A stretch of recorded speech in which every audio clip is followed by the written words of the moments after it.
भासे ब्रह्मविदां सरसामृत भासे ब्रह्मश्रुते श्रुतिभारती वन्दे ब्रह्मसुते श्रुतिभारती वन्दे ब्रह्मविदां सरसामृत भासे ग्रन्थनिबन्धिनि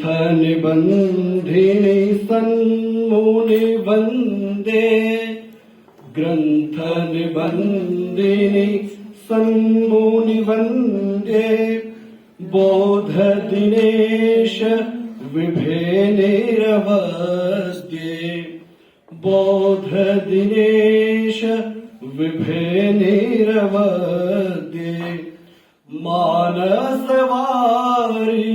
मानसवारिजवासिनि विद्ये मन्मतिभासिनि भारति वन्दे मन्मतिभासिनि भारति वन्दे ब्रह्मसुते श्रुतिभारति वन्दे ब्रह्मविदां सरसामृतभासे बिन्दुकरम्बित चन्द्रललाटे बिन्दुकरम्बित चन्द्रललाटे सर्ग विसर्ग विभूषित कण्ठे सर्ग विसर्ग विभूषित कण्ठे हीरकरश्मि सुरञ्जित नासे हीरकरश्मि सुरञ्जित नासे कर्णविहारिणि भारति वन्दे कर्णविहारिणि भारति वन्दे ब्रह्मसुते श्रुतिभारति वन्दे ब्रह्मसुते श्रुतिभारति वन्दे ब्रह्मविदां सरसामृत भासे तालुतले भ्रमरीव नटन्ति तालुतले भ्रमरीव नटन्ति वेदकदम्ब शिखासुरणन्ति वेदकदम्ब शिखासुरणन्ति भावविबोधिनि भव्यसुवर्णे भावविबोधिनि भव्यसुवर्णे हृदयप्रदे सुरभारति वन्दे हृदयपदे सुरभारति वन्दे ब्रह्मसुते श्रुतिभारति वन्दे ब्रह्मविदां सरसामृत भासे ब्रह्मविदां सरसामृत भासे।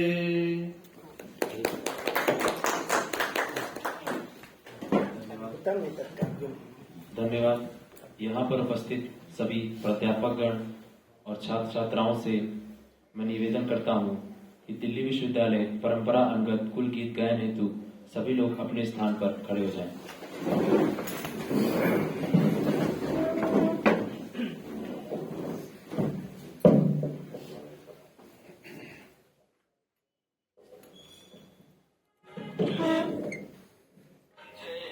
जयति जय जय ज्ञान का आलोक अनुपम सुंदर दिव्य विश्वविद्यालय विहंगम जयति जय जय जयति जय जय ज्ञान का आलोक अनुपम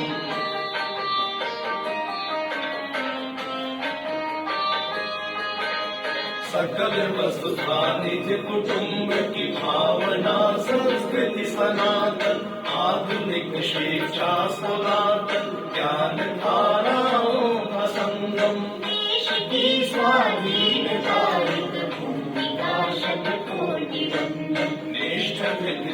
नाट्यम है मंगल तीर्थ भावों का समागम जयति जय जय जयति जय जय ज्ञान का आलोक अनुपम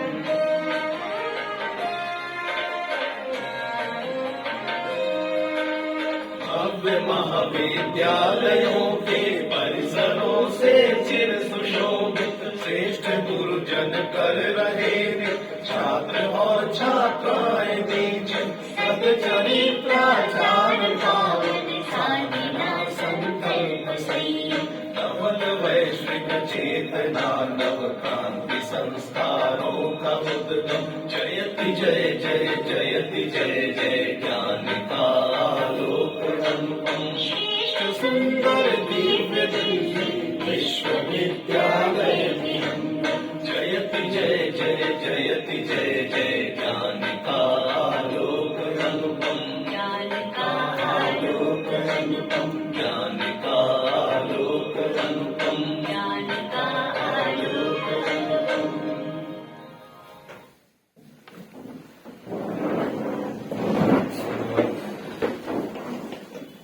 कार्यक्रम के क्रम को बढ़ाते हुए मैं प्राचार्य महोदय से आग्रह करता हूं कि वे हमारे आज के मुख्य अतिथि प्रोफेसर भारतेंदु पांडे सर को पुष्प स्तबक व शॉल प्रदान कर उनका स्वागत करें।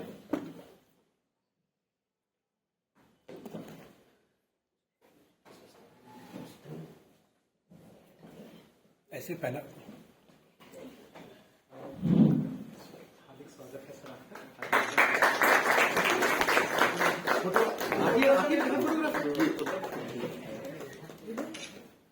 राहुल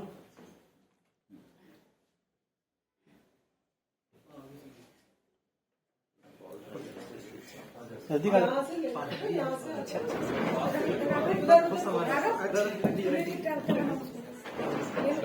विवेक पीछे रहना।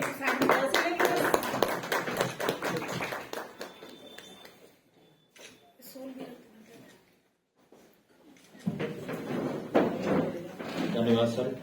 अब मैं प्रोफेसर रमा मैम से आग्रह करता हूं कि वो हमारे विशिष्ट अतिथि प्रोफेसर शैलेंद्र मोहन झा सर को शॉल व पुष्प स्तबक प्रदान कर उनका स्वागत करें।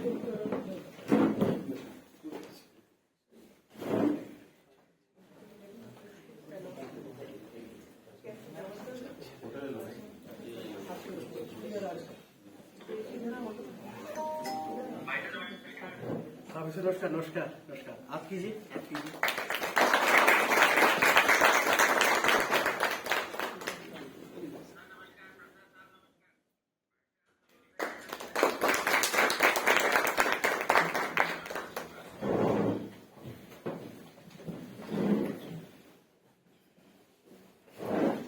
अब मैं डॉक्टर मुकेश कुमार सर से आग्रह करता हूं कि हमारे आज के अध्यक्ष महोदय को शॉल में पुष्प स्तबक प्रदान कर उनका स्वागत करें।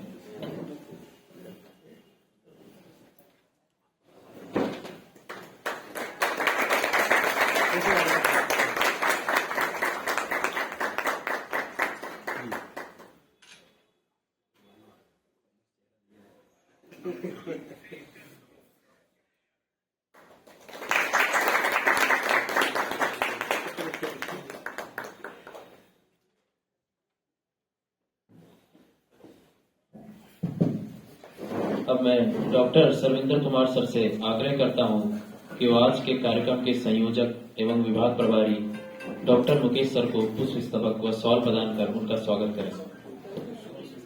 पुष्प स्तबक कर उनका स्वागत करें।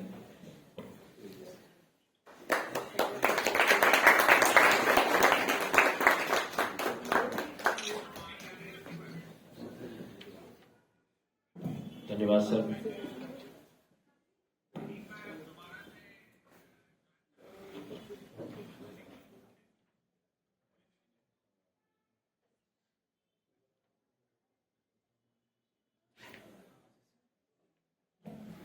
अब मैं डॉक्टर आशीष कुमार सर से आग्रह करता हूं कि वो प्रोफेसर रमा मैम को पुष्प स्तबक प्रदान कर उनका स्वागत और अभिनंदन करें।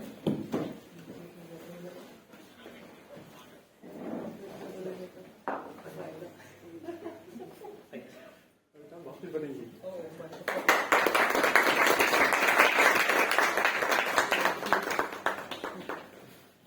धन्यवाद सर।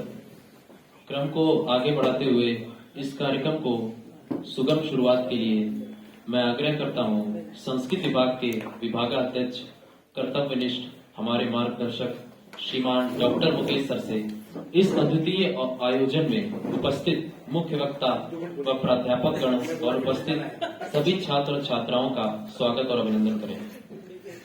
सर ये दोनों चीजें इशारा भी है ज्यादा लंबा भाषण 2 मिनट बोल के फिर मैं बोलूंगा समय का अभाव सबको जाना है सर्वेभ्यो नमो नमः। नमः सर्वविदे तस्मै व्यासाय कविवेधसे चक्रे पुण्यं सरस्वत्याः यो वर्षमिव भारतम्। ओम देशबंधु महाविद्यालयस्थ संस्कृत विभागस्य आंतरिक गुणवत्ता आश्वासन प्रकोष्ठस्य च संयुक्त तत्त्वावधाने साधारणीकरणं रसास्वादस्येति विषयमधिकृत्य समायोजितायां पंडित मदन मोहन झा प्रथम संस्कृत व्याख्यानमालायां समुपस्थिताः कार्यक्रमस्य अध्यक्षाः परम सम्माननीयाः अस्माकं प्राचार्यवर्याः प्रोफेसर राजेंद्र कुमार पांडेय महोदयाः, मुख्य वक्तारः देहली विश्वविद्यालयस्य संस्कृत विभागस्य आचार्य प्रवराः प्रोफेसर भारतेन्दु पांडेय महोदयाः, विशिष्टातिथयः कार्यक्रमस्य सूत्रधाराः प्रेरकाश्च अस्य महाविद्यालयस्य इतिहास विभागस्य सहाचार्याः डॉक्टर शैलेन्द्र मोहन झा महोदयाः, महाविद्यालयस्य आंतरिक गुणवत्ता आश्वासन प्रकोष्ठस्य समन्वयकाः डॉक्टर आदित्य सक्सेना महोदयाः, अस्माकं विभागस्य परम आदरणीयाः आचार्याः प्रोफेसर रमासिंह महोदयाः, विभागस्य वरिष्ठाचार्याः प्रोफेसर राजवीर शास्त्री महोदयाः, कार्यक्रमस्य समन्वयकाः डॉक्टर आशीष कुमार महोदयाः, संस्कृति विभागात् विभागान्तरेभ्यश्च आगताः अध्यापकाः अध्यापिकाः अन्ये च सुरभारती समुपासकाः सर्वोपरि श्रेयस इति नाम संस्कृत परिषद सदस्याः छात्राश्च महाविद्यालय संस्कृत विभाग पक्षतः महाविद्यालय पक्षतः मम पक्षतः अपि भवतां भवती नाम च सर्वेषां सर्वासां वा हार्दं स्वागतं हार्दिकां अभिनन्दनं च करोमि। परिचय क्रमे अस्य कार्यक्रमस्य अध्यक्ष परम सम्मानीय प्राचार्य डॉक्टर राजेंद्र कुमार पांडेय महोदय, राजनीति शास्त्र निष्णात महाविद्योपसेवी संस्कृतानुरागी चास्ति, अशोक कुशल प्रशासक महाविद्यालय संरक्षकस्य अस्य सफल सद्भावकारी नेतृत्वे महाविद्यालयः प्रतिदिनम् अग्रे सरति। संस्कृत भाषां सुरभारतीं प्रति तस्य महत् प्रीतिः श्रद्धा च। संस्कृत विभागस्य कार्यक्रमेषु तस्योपस्थितिः उदगारश्चालापिका अनुपमः प्रेरणाप्रदश्च तद्विभाग पक्षतः मम पक्षतः सम्प्रति तस्मै नमः। महत्तम सौभाग्यं यत् अस्यां व्याख्यानमालायां प्रथम मुख्य वक्तृरूपेण अस्माकं मध्ये सहज मृदु गांभीर्य आदि गुणसम्मिलितः सुरभारती समुपासकेषु वरेण्यः वाग्देव्यः महान् उपासकः सहजात प्रतिभा संपन्नः महाचार्य प्रोफेसर भारतेन्दु पांडेय महोदय अस्ति। व्याकरण दर्शन काव्य साहित्य शास्त्र आदि बहुविध विद्या विशारदः विद्वत्कुललाम्भूतः महाचार्यः असौ सम्प्रति देहली विश्वविद्यालयस्य संस्कृत विभागे आचार्य पदे आसीनोऽस्ति। आचार्य कवि सहृदय वक्तृ पाठक आदि विविध गुणानां मंजुल मिश्रणम् आचार्यस्य व्यक्तित्वे समाहितमस्ति। 28 वर्षाणाम् अध्यापन काले कुशल शोध निर्देशक रूपेण विविध शोध पत्र पुस्तकानां लेखक संपादक आदि रूपेण सर्वोपरि महान नैष्ठिक आचार्य रूपेण असौ सुप्रतिष्ठितः। विविध सम्मान पुरस्कार अलंकरण आदि विररो अलंकृतः। देववाणीं प्रति अस्यानुरागः समर्पणं च भूतपूर्वः साक्षात् वाग्देवी अमुष्य जिह्वायां विराजमानः अस्ति। विभाग पक्षतः मम महाविद्यालय पक्षतः मम पक्षतो अपि तं पुनः पुनः नमामि। धन्यवाद।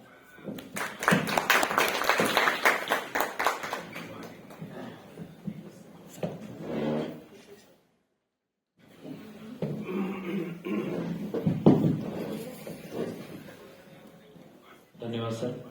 अब मैं आग्रह करता हूं आज के कार्यक्रम के अध्यक्ष के रूप में यहाँ उपस्थित हमारे प्राचार्य श्रीमान प्रोफेसर राजेंद्र कुमार पांडे सर से कृपया अपने वक्तव्य से हमें आशीर्वाद प्रदान करें।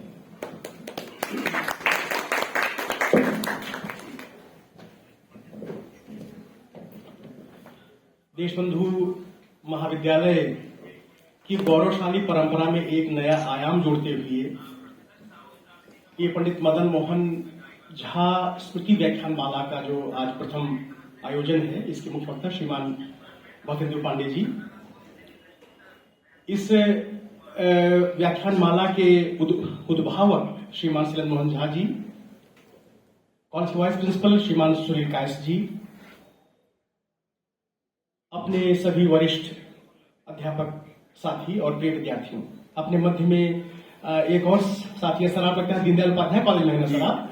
जी जी, मेरा परिचय है सर से, सर का नाम मैं भूल गया हूँ मैं। मेरे अनुज हाँ जी जी जी, मेरा परिचय है सर से, सर के इतिहास के ही है, थोड़ा सा मुझे अभी विस्मरण हो गया था नाम सर का।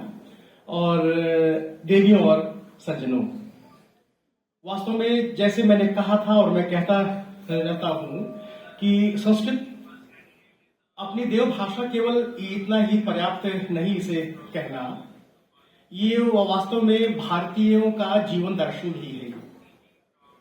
और इसलिए जब सुनील मोहन जी ने इस बात की चर्चा की कि ऐसा कार्यक्रम हम नियोजित करना चाहते हैं सर, मुझे अपार हर्ष हुआ। और मैं तो उनके इसी बात से, मानिए इसका वो अगर वित्त पोषण ना भी करते तो मैं तो इस वृत्ति के साथ कॉलेज का वित्त पोषण कर देगा, लेकिन ऐसा हम कोई प्रकल्प आरंभ करें जिससे संस्कृत की उस गौरवशाली परंपरा को, उस भाष्य को, उसके किए हुए टीकाओं को हम थोड़ा स्मरण करें, उनकी चर्चा करें और उनको हम लोग तक पहुंचाएं। अभी संस्कृत भाषा की जो दुर्दशा है उसका मूल कारण है कि लोक भाषा नहीं है ये। और इसीलिए मुझे ज्यादा वक्तव्य नहीं दूंगा, मैं केवल एक चुनौती प्रस्तुत करता हूं संस्कृत विभाग के विद्यार्थियों और शिक्षकों के लिए। अगर आप चाहते हैं कि संस्कृत लोक भाषा बने, हालांकि बहुत बड़ा प्रयत्न चल रहा है, संस्कृत भारती अपनी एक बहुत अपना एक प्रकल्प है, वो कार्य करता है, हम सब कार्य करते हैं। तो अगर आप लोग चाहते हैं कि आप अपनी भाषा को लोक भाषा बनाना चाहते हैं, तो अपने 4 साथियों को 1 वर्ष के अंदर संस्कृत बोलने में निष्णात कर दीजिए। संस्कृत विभाग के विद्यार्थी हो चाहे अध्यापक हो, जब भी मुझसे मिले 4 कौन है, आरंभ मैं स्वयं से करता हूं। मैं हूं, सुनील भाई हैं, वाइस प्रिंसिपल हैं कॉलेज के,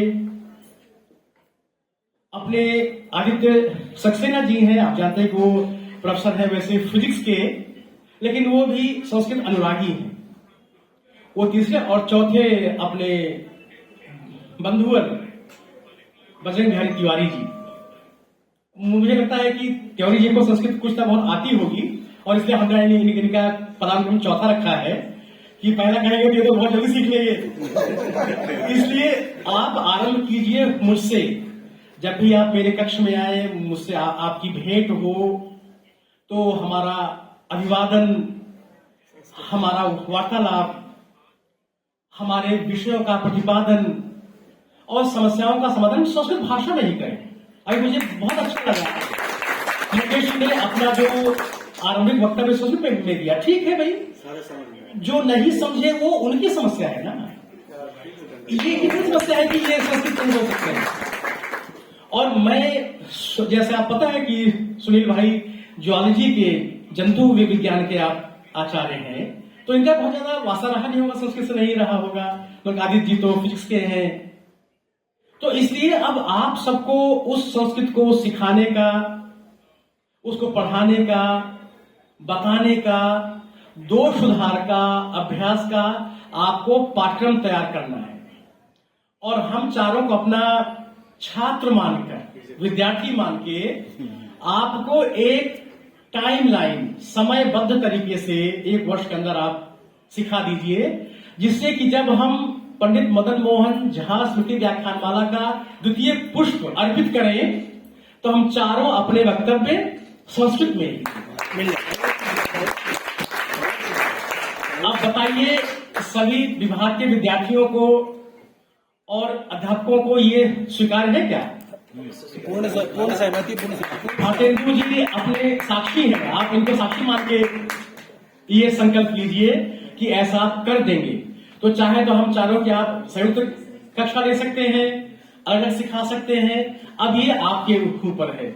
और 1 वर्ष का मुकेश जी का ये प्रभार रहेगा विभाग का। हमारे मुख्य परीक्षक जो है वो मुकेश जी ही रहेंगे परीक्षा लेने के लिए। तो आप सबको मेरी शुभकामनाएं। ये व्याख्यानमाला अद्भुत होगी ऐसा मुझे आभास होता है। मुझे अभी जाना है राजधानी कॉलेज, वहां एक सत्र मुझे अध्यक्षता करनी है कॉन्फ्रेंस की। लेकिन 2 निवेदन और मैं करके जाता हूं। मैं पहली बात तो ये कि मैं लिखित परंपरा का जो अध्येता हूं और मुझे बोलने से अधिक लिखना मुझे अच्छा लगता है। लिखता बहुत हूं मैं, बहुत प्रकाशित भी हुआ है मेरी पुस्तकें मेरी। तो इसीलिए जो आज भारतेंदु पांडे जी का बौद्धिक हो, इनका जो उद्बोधन हो, तो निवेदन पूर्वक इनसे उसका एक लिखित परिमार्जित हम आलेख जरूर प्राप्त कर लें। हम चाहते हैं कि जो भी अपने महाविद्यालय में व्याख्यान दे वो हमारे महाविद्यालय की थाती बन जाए, थाती बन जाए, वो दीर्घकालिक रहे। और श्री मोहन झा जी से मेरा दूसरा निवेदन है कि हम पंडित मदन मोहन झा जी का केवल उनके नाम से वाचिक परंपरा का ऐसा नहीं है। आप ऐसा प्रकल्प रखें कि एक संपादित पुस्तक हर वर्ष, एक तो हमारा मूल व्याख्यान होगा जो इस बार भारतेंदु जी देंगे, और संस्कृत विभाग के साथ ही, और जैसे अपने बंधु आए कॉलेज से आए हैं, ऐसे हम कुछ 4-10 बंधुओं का आलेख, अपने विद्यार्थी हो सकते हैं, पीजी के विद्यार्थी हैं, शोधार्थी अपने हो सकते हैं, इनका आलेख लेकर हम प्रतिवर्ष अगर प्रकाशन का भी कोई प्रकल्प करें सर, तो मैंने आपसे कहा था कि आप लोग लिख दीजिए, प्रकाशित कराने का जिम्मेदारी मेरी है। मेरे बहुत प्रकाशक के लोग मेरे संपर्क में हैं, वो कहते हैं आप लोग लिख के दीजिए। तो ये तो अगर हम कार्य कर लें कि इस व्याख्यान माला को हम अगर प्रकाशन का भी रूप दे दें, तो मुझे लगता है कि इतना बड़ा कार्य होगा जो आने वाली पीढ़ियां भी याद करेंगी वो क्या झा जी थे, वो क्या भारतेंदु जी थे, और वो क्या कॉलेज था। बहुत बहुत आभार आप सबका, आपने मुझे बुलाया।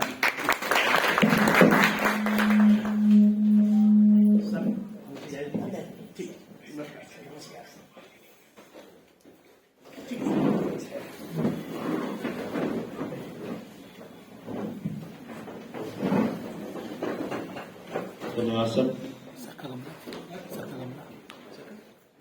क्रम को आगे बढ़ाते हुए हम सभी के बीच में उपस्थित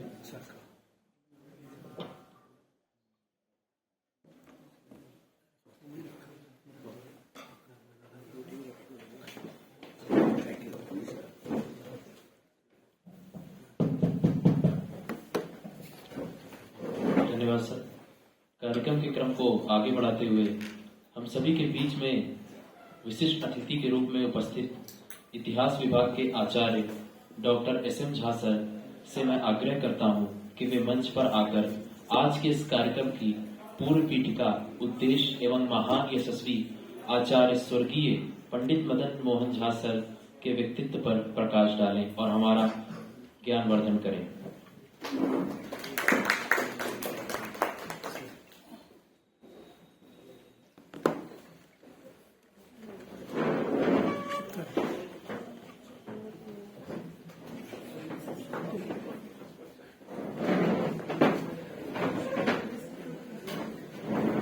सभी का मैं स्वागत करता हूं।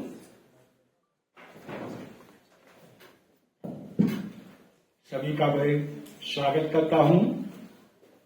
प्रणाम निवेदन। यह बहुत सालों के बाद अवसर आया है जो मैं अपने पिताजी के बारे में कुछ कह सकूं इस विद्वत मंडल में, और उनके नाम से व्याख्यानमाला शुरू हो रहा है। यह मेरा उनके प्रति सर्वोच्च आदर प्रदर्शन है। एक तरह से मैं तर्पण कर रहा हूं उनको याद करने के लिए। मैं उनके जीवन के बारे में कुछ मुख्य बिंदु पर संक्षेप में कहना चाहूंगा। पिताजी का जब जन्म हुआ था तो उनके नाना जी हमारे गांव लवानी मधुबनी बिहार में धर्मदत्त झा, पंडित धर्मदत्त झा, उनके पास ले गए और कहा कि इनका नामकरण किया जाए। पंडित धर्मदत्त झा ने उनका नाम रखा मदन। पास ही में कोई बैठे हुए थे उनके शिष्य, उन्होंने कहा कि नहीं, ये सही नहीं हुआ, मदन अभिशप्त है, इसमें मोहन जोड़ दिया जाए। और मदन मोहन वह हो गए जो कि उनका नाम रहा, और वह मोहन जो कि मदन है। दूसरी चीज मैं लवानी विद्यालय के बारे में कहना चाहता हूं, जहां से हमारे पिताजी ने 21 सालों में साहित्याचार्य, व्याकरणाचार्य, न्यायाचार्य और वेदांत शास्त्री की परीक्षा पास की पढ़कर। वह लवानी हमारा एक टोल विद्यालय था संस्कृत का, जहां शास्त्री और उससे ऊपर की पढ़ाई होती थी। पिताजी वहां उस समय में एक तरह से हॉस्टल में रहकर 200 छात्रों के रहने का हॉस्टल था हमारे गांव में, और वहां से पढ़ाई पूर्ण करके वह 21 साल में अध्यापन काम शुरू किया। बताया जाता था मुझे कि मुजफ्फरपुर राजकीय संस्कृत महाविद्यालय में उस समय के कमिश्नर, मुजफ्फरपुर के कमिश्नर सोहनी साहब थे। जानकी वल्लभ शास्त्री उस महाविद्यालय में थे, और जिस पद पर साहित्य अध्यापक के पद पर पिताजी की नियुक्ति हुई थी, उस पद को छोड़ने वाले, अवकाश लेने वाले हमारी मां के फूफा थे। उस पद पर पहली बार पिताजी की नियुक्ति हुई। वहां से वे उसी मुजफ्फरपुर से उन्होंने 1957 में यह रसगंगाधर किताब तीनों की टीका लिखी। बहुत मैं समझ नहीं पाता हूं, बहुत गूढ़ किताबें हैं, लेकिन 3 वॉल्यूम में चौखमा से 1959 में यह किताब छपी हुई है, और मैं उनको याद करता हूं। मरणोपरांत बहुत सारे आलेख उनके अलग अलग पत्रिकाओं में छपी हुए हैं। उसमें से कुछ आलेख इस साधारणीकरण नामक पुस्तक में है, जो कि बिहार संस्कृत अकादमी से छपा हुआ है। वह बहुत सारे अपने डायरी में बहुत सारी कहानियां और कविताएं लिखते थे। वह डायरी अभी भी हम लोग के पास उपलब्ध है। उसी डायरी में से कुछ संस्कृत की कथाओं का संग्रह फिर बिहार संस्कृत अकादमी से यह मालाकार कहकर छपी हुई है, कथा संग्रह। हमारे अनुज प्रोफेसर राधा माधव भारद्वाज दीनदयाल उपाध्याय कॉलेज से आए हैं, इतिहास विभाग से। मुझे खुशी है और चर्चा करने का उद्देश्य है। इनके पिताजी मेरे चाचा ने औचित्य विचार चर्चा की व्याख्या की थी, और इस किताब की लंबी भूमिका जो है मेरे पिताजी ने लिखी है। इसलिए मुझे प्रसन्नता है कि रविंद्र राधा माधव हमारे साथ है। इस प्रथम व्याख्यान में मैं स्वागत करता हूं।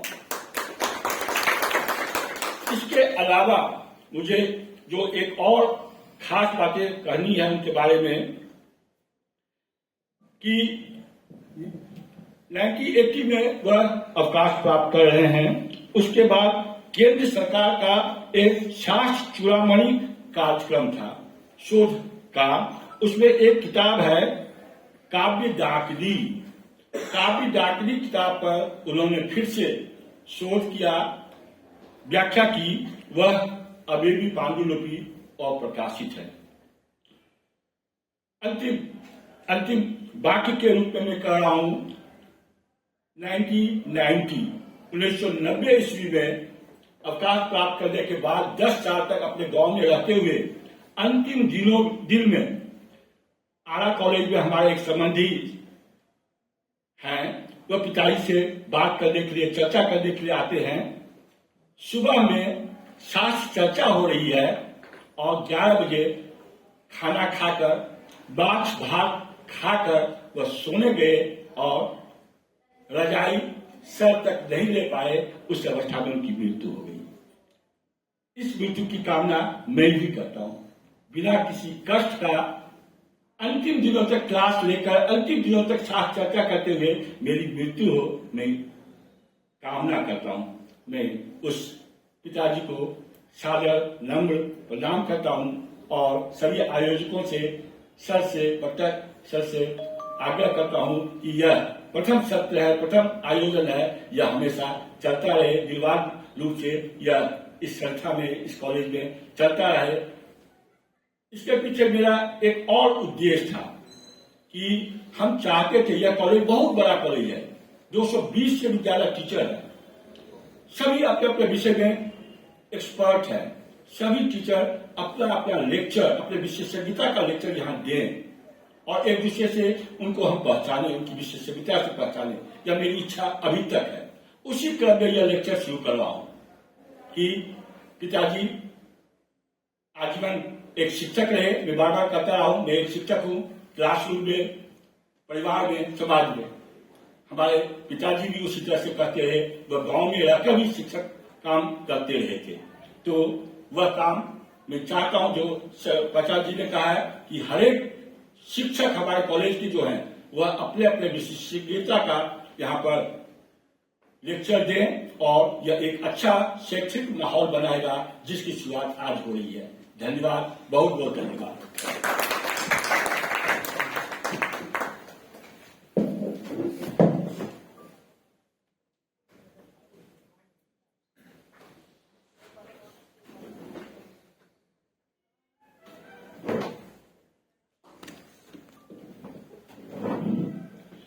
आज का हमारा विषय साधारणीकरण एवं रसास्वाद है।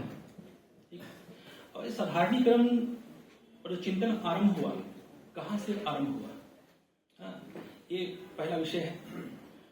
तो जब नाट्यशास्त्र में भरत ने रस सूत्र के रूप में विभावान भाव व्यभिचारी संयोगात दृष्टि निष्पत्ति, इस सूत्र का प्रयोग किया। रस के स्वरूप को उन्होंने सूत्र रूप में वहां रखा। बाद के आचार्यों ने मुख्य रूप से दो शब्दों पर, संयोगात, संयोग और निष्पत्ति, दो शब्दों पर जो है चर्चा आरंभ की। और अभिनव भारती जो नाट्यशास्त्र पर टीका है, वस्तुतः उसको मैं मानता हूं कि आचार्य भरत और आचार्य आनंदवर्धन को वह प्रतिष्ठा प्राप्त नहीं होती अगर अभिनव गुप्त द्वारा लिखित अभिनव भारती और लोचन टीका हमारे पास उपलब्ध नहीं होता।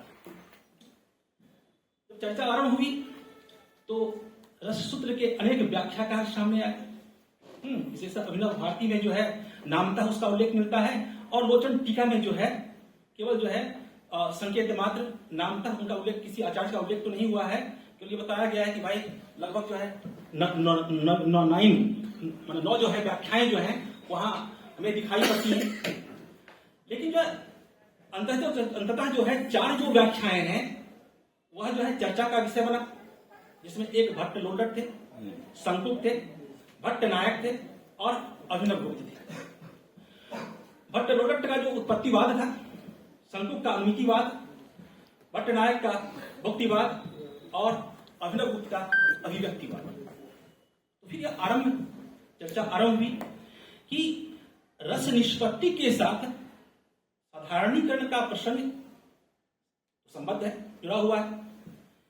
फिर दूसरा प्रश्न आता है, रस आदि पात्रों के भाव सहृदय साधारण के विषय कैसे हो जाते हैं। तीसरा जो साधारणीकरण को लेकर चर्चा होती है, साधारणीकरण का इतिहास क्या रहा है। कुछ लोग कहते हैं कि साधारणीकरण का जो बीज है वह नाट्य शास्त्र में मिलता है, विशेषकर नाट्य शास्त्र के 7वें अध्याय की जो 7वीं कारिका है उसके भूमिका भाग में, जब वो कहते हैं तत्राष्टो भावा स्थायिनः त्रयः त्रिंशद व्यभिचारिणः अष्टौ सात्विका इति भेदाः एवं मेते कापरसाभिव्यक्ति हेतवः एकोनपञ्चाशत् भावाः एभ्यश्च सामान्य गुण योगेन रसाः निष्पद्यन्ते। तो सामान्य गुण योगेन शब्द का प्रयोग जो है वहां किया गया है और जो आचार्य की परंपरा है वह यह मानती है कि ये जो सामान्य गुण योगेन शब्द है वह उसी में जो है साधारणीकरण का बीज छिपा हुआ है। फिर उसी क्रम में जो है व्याख्या में एक अन्य स्थल पर जो है 7वें अध्याय में ही उसकी चर्चा हुई है। लेकिन सैद्धांतिक रूप में अगर देखें तो इसके उद्भावक आचार्य जो है वो भट्टनायक दिखाई पड़ते हैं। तो भट्टनायक ने जो है, लेकिन भट्टनायक ने तो साधारणीकरण की प्रक्रिया पर प्रकाश डाला।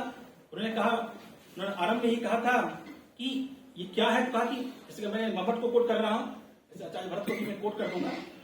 वो कहते नो काटस्थेन नात्मगतत्वेन रसः प्रतीयते नोत पद्यते नाभिव्यज्यते अपित काव्ये नाट्ये चाविधातो द्वितीयेन विभावादि साधारणीकरणात्मना भावगत व्यापारेण भाव्यमानः।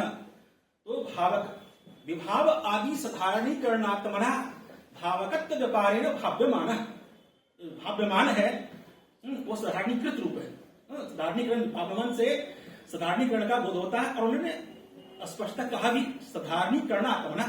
और जब नाट्य शास्त्र में अभिनव गुप्त लिख रहे हैं तो वहां पर भी उन्होंने इसी बात को कहा कि अभिनव गुप्त ने लिखा कि हाँ, विभाव आदि साधारणीकरणात्मना विधातो द्वितीयेन अंशेन भावगत व्यापारेण भाव्यमानः। लेकिन भाव्यमानः रसोनुभवः स्मृत्यादि लक्षणेन। और यहां इन्होंने कहा द्वितीयेन विभाव आदि साधारणीकरणात्मना भावगत व्यापारेण भाव्यमानः अस्थायी भाव लिया। अब जो है जब इसकी चर्चा आरंभ करते हैं तो उसमें आता है, ये तो क्लियर है कि सैद्धांतिक रूप में जो है साधारणीकरण के उद्भावक आचार्य जो है भट्टनायक ही है।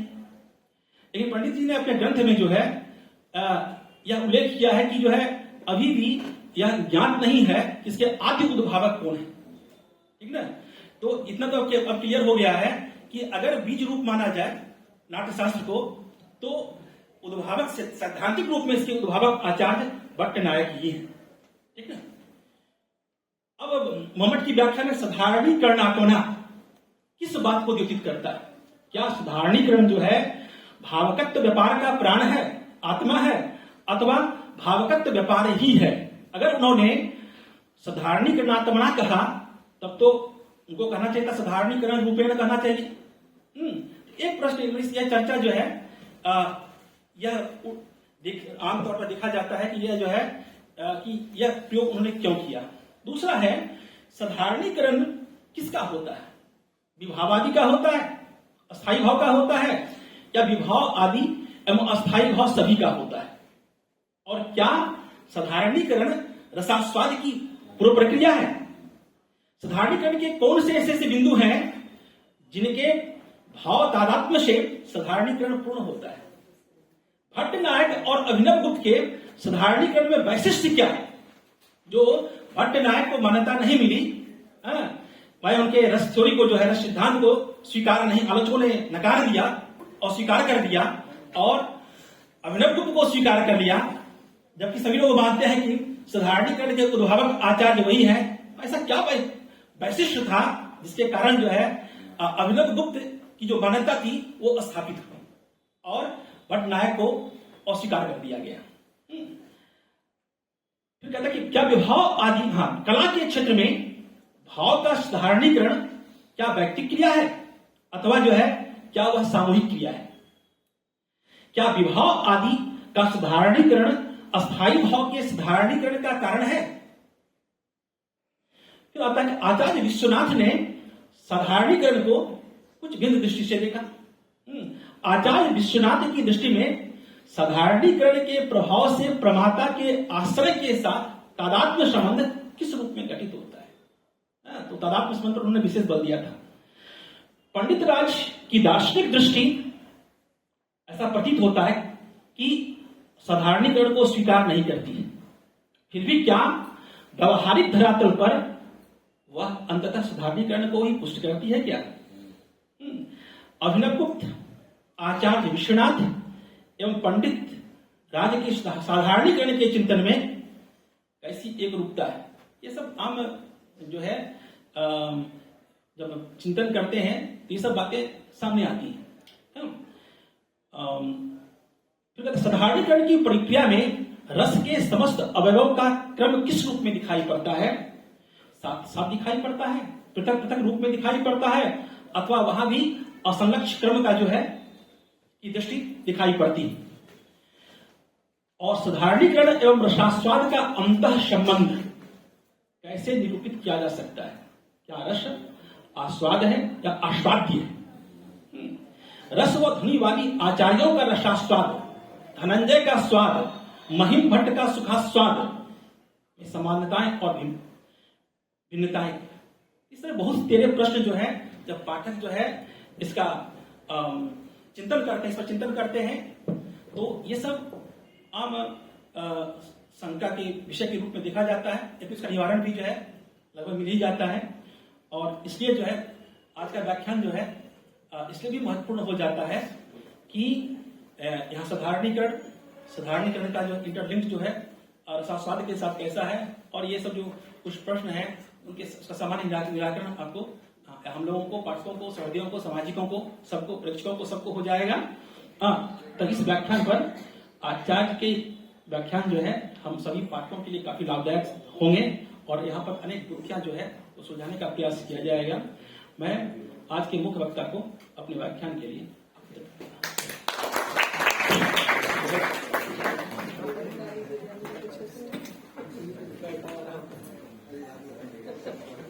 कुर्सी रख।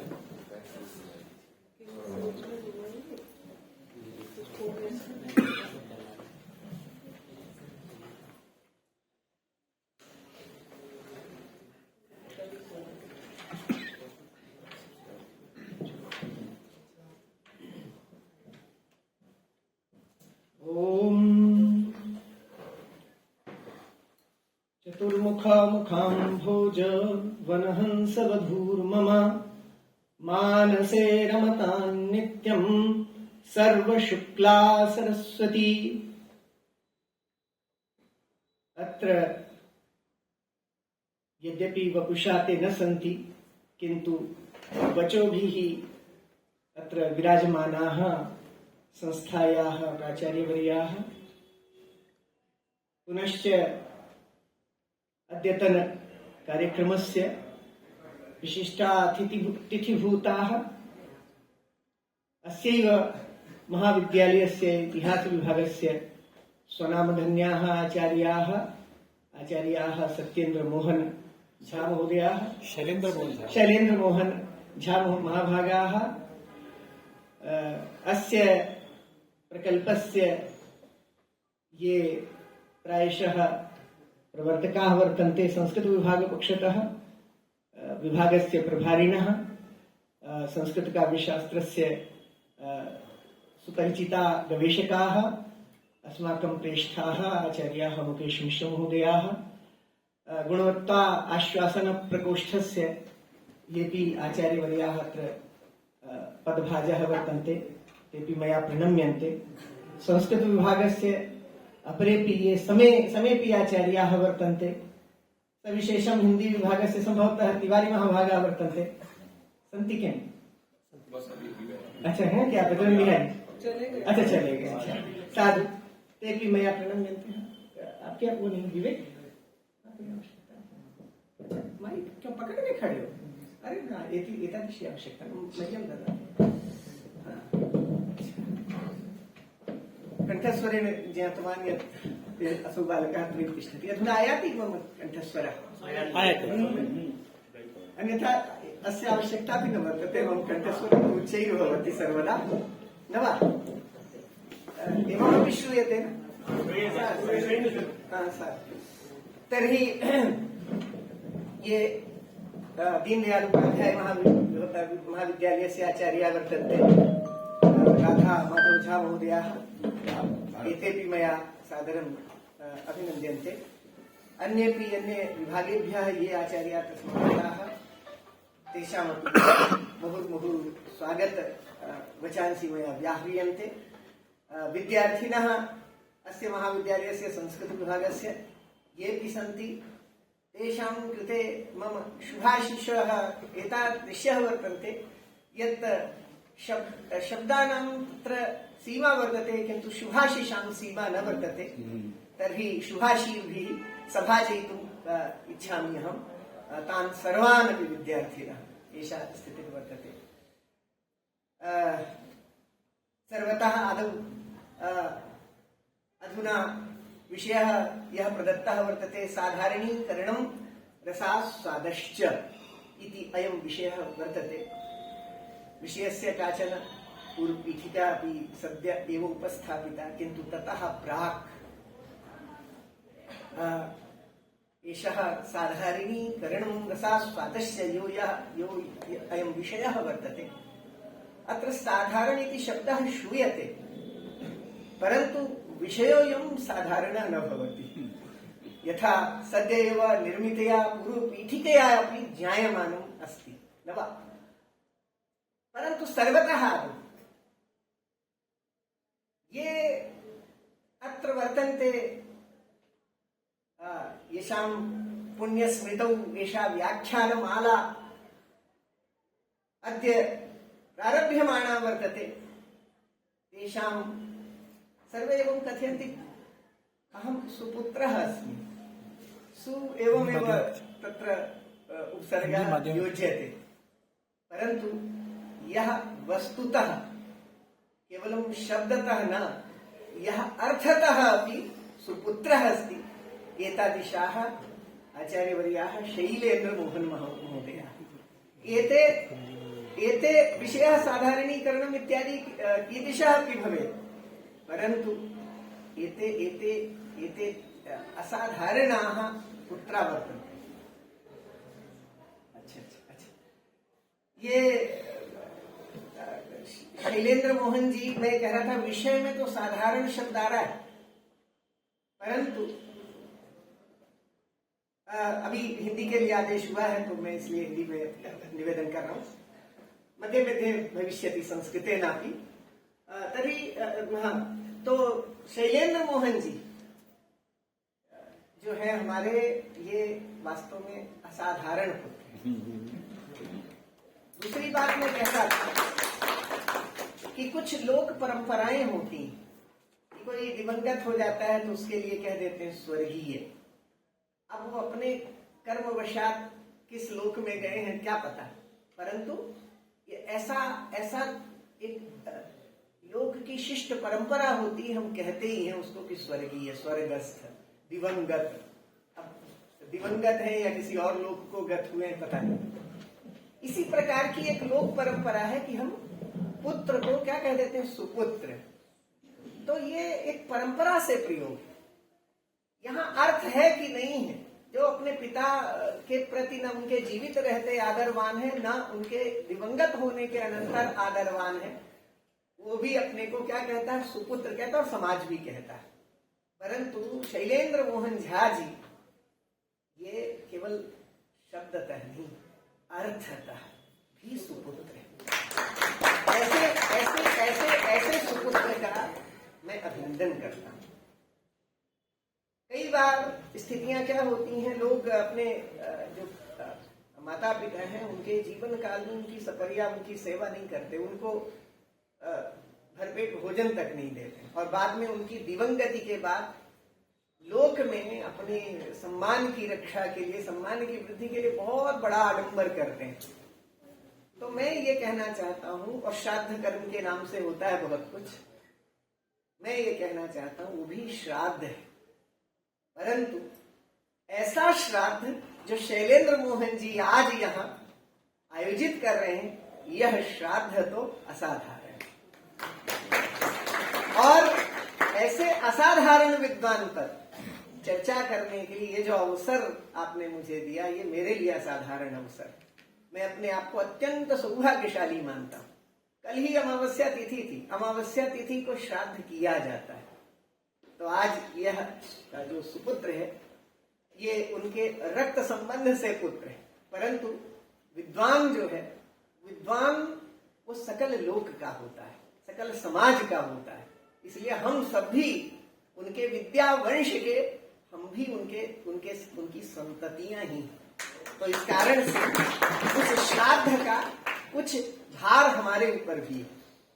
तो निश्चित रूप से वह जो भार है, उस भार के निर्वाह का यह अवसर मुझे भी उपलब्ध हुआ।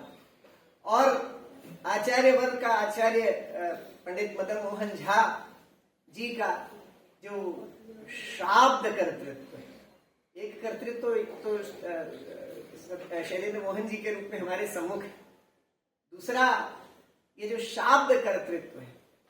लेखक वस्तुतः क्या होता है? लेखक शब्द पुरुष होता है, और शब्द पुरुष का श्राद्ध तो शाब्द ही हो सकता है।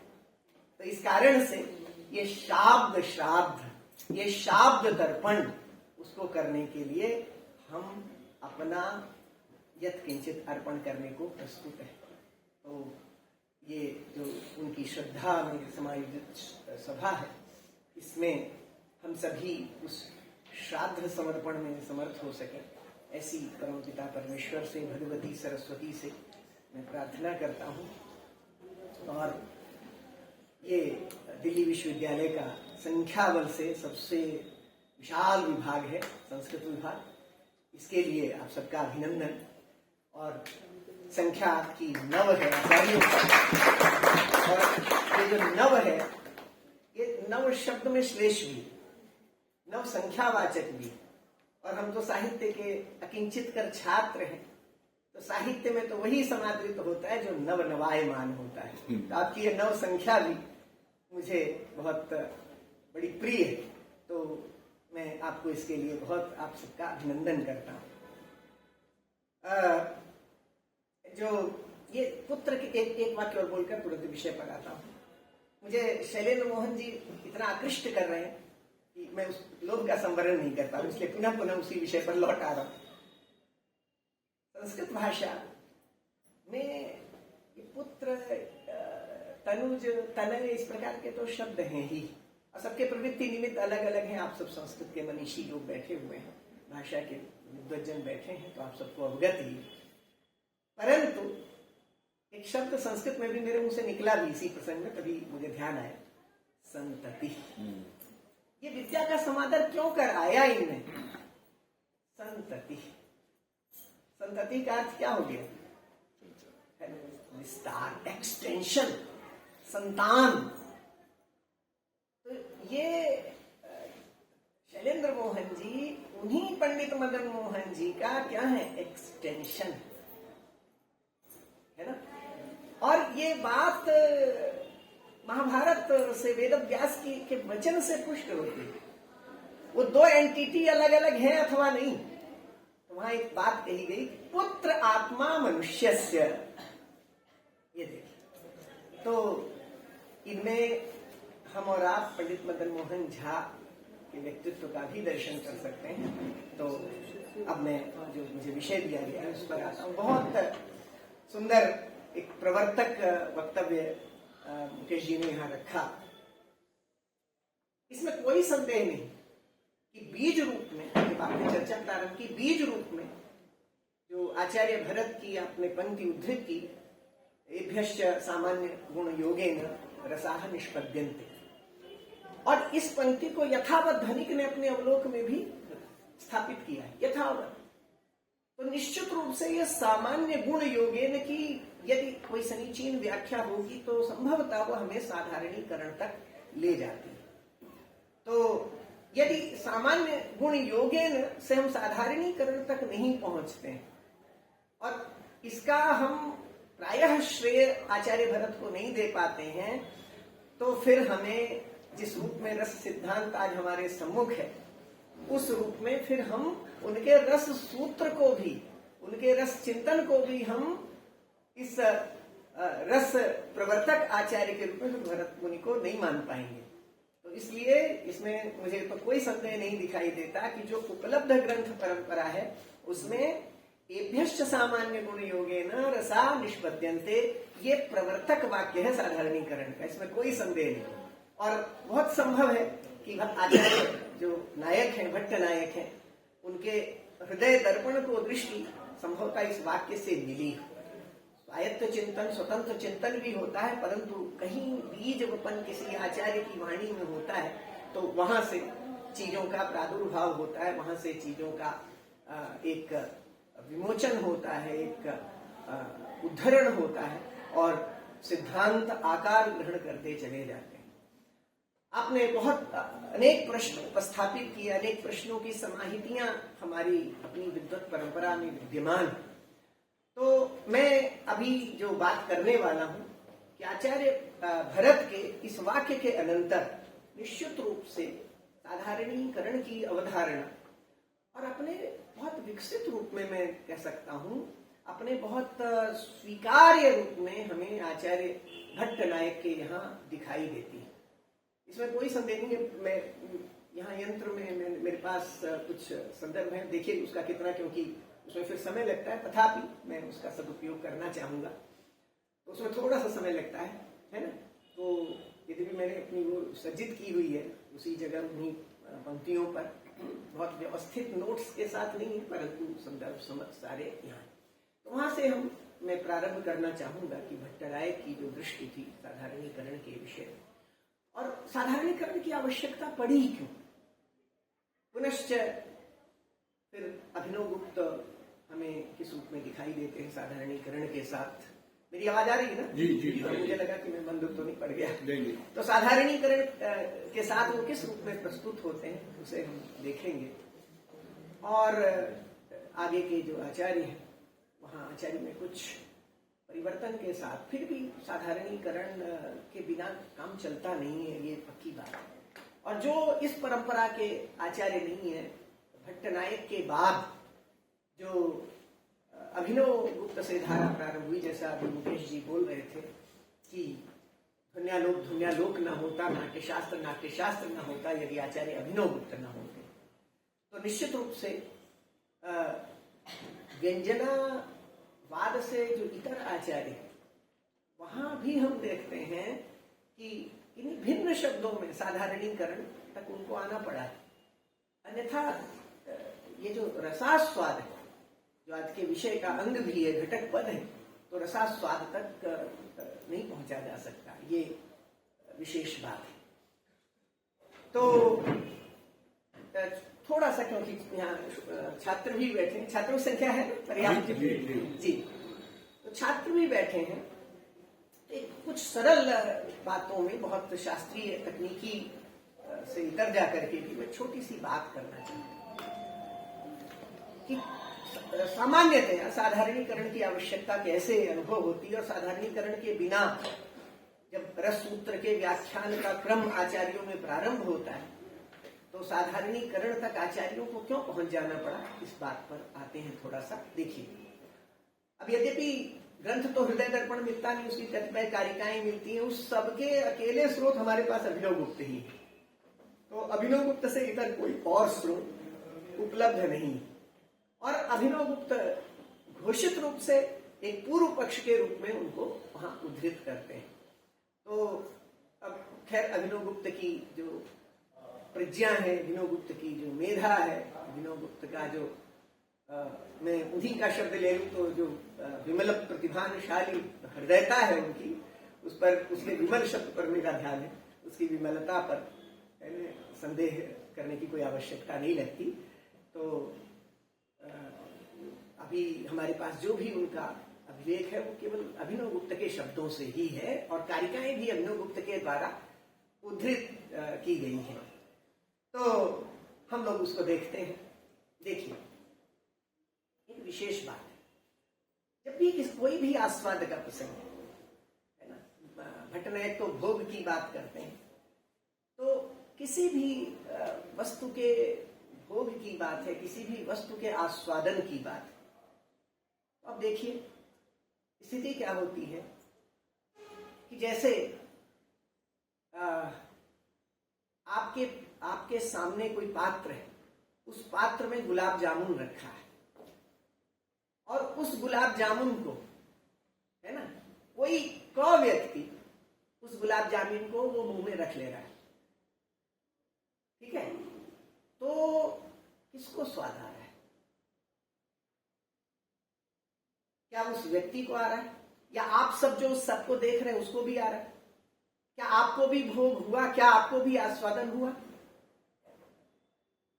भाई समझ रहे हैं?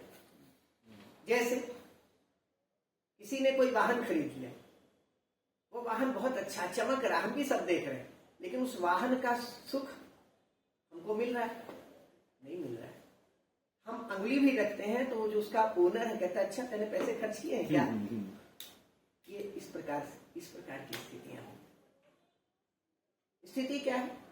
यहाँ एक तत्व आता है जो सामान्यतया लोक में सामान्य व्यवहार में, ये साधारणीकरण को मैं बहुत साधारणीकृत करके इस समय बोल रहा हूँ, कोई से बहुत ज्यादा सिद्धांत की बात नहीं कर रहा हूँ, उदाहरण से उस पृष्ठभूमि का निर्माण कर रहा हूं कि जिससे हम साधारणीकरण क्यों आया उसको समझ सकें। इसमें क्या होता है? देखिए, रसगुल्ला क्या है? रसगुल्ला एक वस्तु विशेष है, एक पर्टिकुलर वस्तु, एक वस्तु विशेष है ना? ये विशेष सामान्य भाषा में जिस अर्थ में आप समझते हैं ना, उस प्रकार से मत समझिए, है ना? जैसे ये मेज क्या है? एक मेज विशेष है, एक मेज इंडिविजुअल है। बहुत सारी मेजें हैं संसार में, उसमें से क्या है? ये एक मेज व्यक्ति है। संस्कृत में व्यक्ति शब्द इस अर्थ में नहीं है, ये एक मेज इंडिविजुअल है। अच्छा, तो वो रसगुल्ला, वो गुलाब जामुन क्या है? एक गुलाब जामुन विशेष है। अच्छा, उसको कैंटीन से, है ना, एक कोई राम नाम का व्यक्ति, राम, तो उस राम क्या है? वो व्यक्ति विशेष है। उस व्यक्ति विशेष ने, उस इंडिविजुअल ने क्या किया? उसको धन विशेष देकर उसको क्या किया? खरीदा है। अब वो खरीदा है, किसको सुख दे रहा है? या गाड़ी खरीदी है, किसको सुख दे रही है ना? देखिए, यहां लोक में क्या हो रहा है? विशेष का संबंध विशेष से हो रहा है। विशेष का संबंध किससे हो रहा है? विशेष से हो रहा है। तो वो जो विशेष है, वो चाहे कितना ही आस्वादनीय हो, तो वह जो विशेष है उसका आस्वादन किसको मिल रहा है? जिसका वो विशेष है उसको मिल रहा है। अब गुलाब जामुन में तो ठीक है बात, अब हम रस की बात करते हैं। यदि हम नाट्य की, है ना, दृश्य काव्य का उदाहरण ले लें, तो मंचन हो रहा है नाट्य का, अभिज्ञान शाकुंतलम का मंचन यहाँ हो रहा है, या किसी भी नाटक का। अब इस नाटक में क्या हो रहा है? अब यहां पर क्या है? हम जो भी ऑडियंस में बैठे, उस हमारी अधिकारिता होनी चाहिए, उसकी बात कर लेंगे अभी। यदि हम सहृदय हैं, सहृदय जन बैठे हैं, तो वो सहृदय जन क्या कर रहे हैं? अब यहां पर प्रश्न उपस्थित होता है, क्या हम व्यक्ति विशेष हैं? तो व्यक्ति विशेष हैं तो क्या होगा? और उससे हमारा क्या, उस जो दृश्य वस्तु है, उस वस्तु विशेष से हमारा विशेष संबंध है। इस रूप में क्या हम उसको रिसीव कर रहे हैं, क्या हम उसको ग्रहण कर रहे हैं पहले, और उसका हम आस्वादन किस रूप में कर रहे हैं? तो देखिए, यहां क्या होगा? ये गुलाब जामुन की तरह का आस्वादन नहीं है, ये उस कार की भांति का, उस स्कूटर की भांति का भोग नहीं है। ये कैसा भोग है? देखिए, ध्यान दीजिएगा। अब यहां कुछ प्रश्न आते हैं। सबसे पहले प्रश्न आता है, ये अब थोड़ा सा टेक्निकल होना होगा, कि ये देखिए, वो तीन पक्ष आते हैं। जब रस के आस्वादन की बात आती है तो तीन पक्ष आते हैं। There are 3 parties. कौन कौन से 3 पक्ष? एक है सहृदय।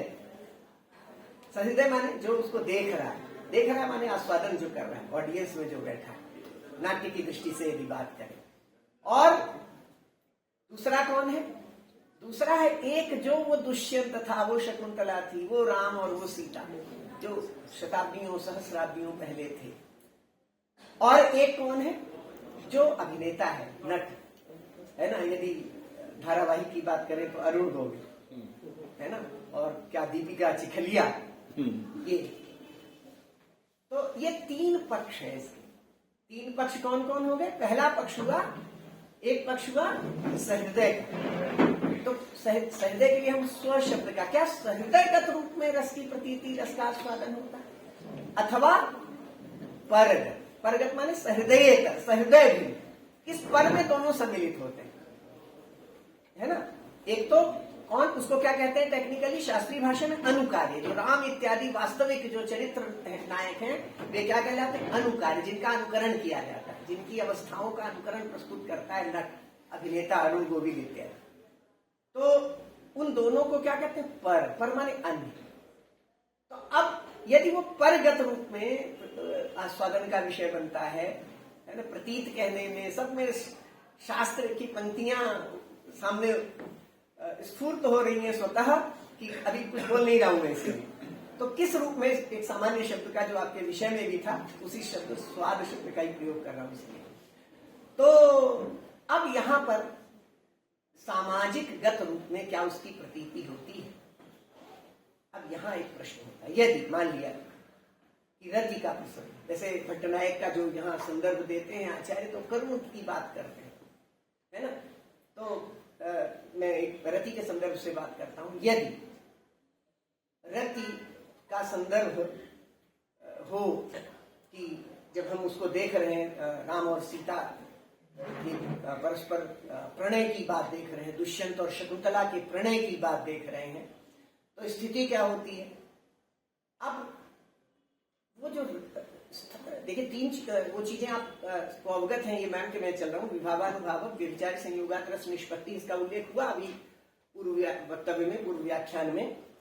तो विभाव अनुभाव और संचारियों के साथ किसका संयोग, स्थायी भाव का संयोग होने से।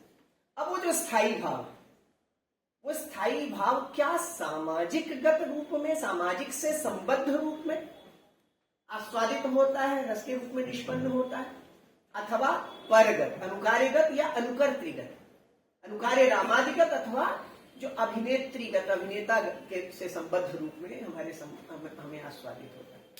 अब यहाँ भट्टनायक एक बात कहते हैं, यदि है ना परगत यदि होगा तो बहुत अपना अभिप्राय नहीं बनेगा सामाजिक का, इसको मैं इतना ही रखता हूँ।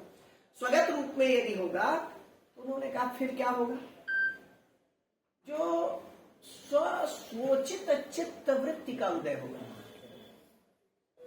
जैसी हमारी प्रकृति होगी, उस प्रकृति के अनुरूप चित्त वृत्ति का उदय होगा, है ना। यदि हम सभ्य जन होंगे, यदि हम शिष्ट जन होंगे, यदि हम श्रेष्ठ जन होंगे, अब मैं सामाजिक में हूं और मुझे मेरे से संबद्ध रूप में वो जो रति भाव है ना, जो दुष्यंत और शकुंतला के प्रणय में दुष्यंत गत रति के रूप में समझिए पहले।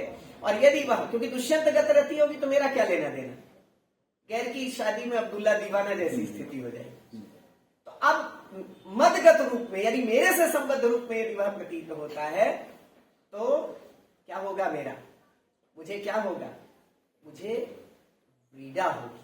अपने से वय में बड़े लोग भी हैं, शैलेंद्र मोहन जी हैं, तो मुझे क्या होगी, व्रीडा होगी। मुझे कदाचित जैसी मेरी प्रकृति होगी जुगुप्सा घृणा भी हो सकती, और मेरी प्रवृत्ति ऐसी हुई, मेरी प्रकृति ऐसी हुई तो मुझे स्पृहा हो सकती है ना, कि काश इनके स्थान पर मैं हो जाती, इस प्रकार की स्पृहा हो सकती है ना।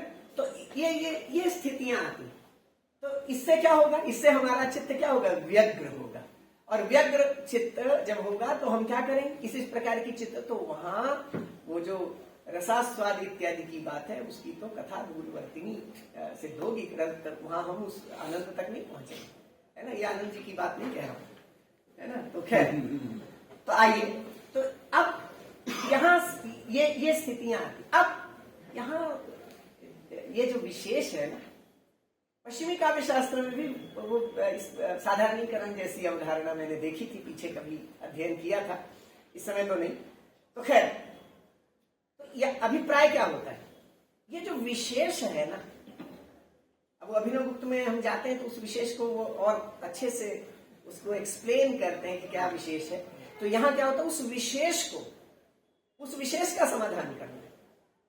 तो कह रहे हैं कि विशेषगत नहीं होगा, विशेषगत में है ना व्यक्ति विशेष समझिए, किसी इंडिविजुअल। तो अब वहां क्या होता है, परंतु अभी मुकेश जी ने प्रश्न उठाया था कि कैसे होता है? सामाजिक का भी सामाजिक के स्थायी भाव का, सामाजिक की चित्त वृत्ति का भी साधारणीकरण होता है क्या?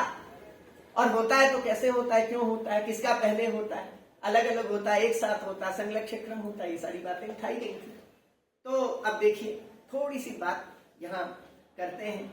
तो आचार्य, अब एक प्रश्न है कि हम जब लोक में बातचीत करते हैं, है ना, यहाँ भट्टनायक की जैसी चर्चा प्रारंभ करते हैं तो इस पर हमें प्रकाश पड़ता है। जब हम लोक में किसी के प्रणय की चर्चा करते हैं, कोई इस प्रकार की बात करते हैं, तो हाँ रसास्वाद क्यों नहीं होता, उस प्रकार का आस्वाद क्यों नहीं होता, उस प्रकार का काव्यास्वाद क्यों नहीं होता?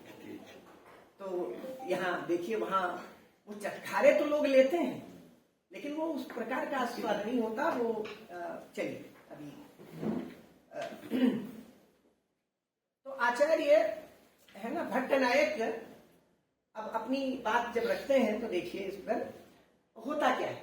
जब हमारे जो सामान्य वाक्य है, जो लोक में प्रयुक्त हैं, जो अन्यान्य विषयों में प्रयुक्त हैं, जो शास्त्रों में प्रयुक्त है, बल्कि है ना, जो जैसे आप इतिहास के आचार्य हैं, कोई भौतिक शास्त्र का आचार्य, इन सब में भी शब्द का प्रयोग है और काव्य में भी शब्द का प्रयोग है।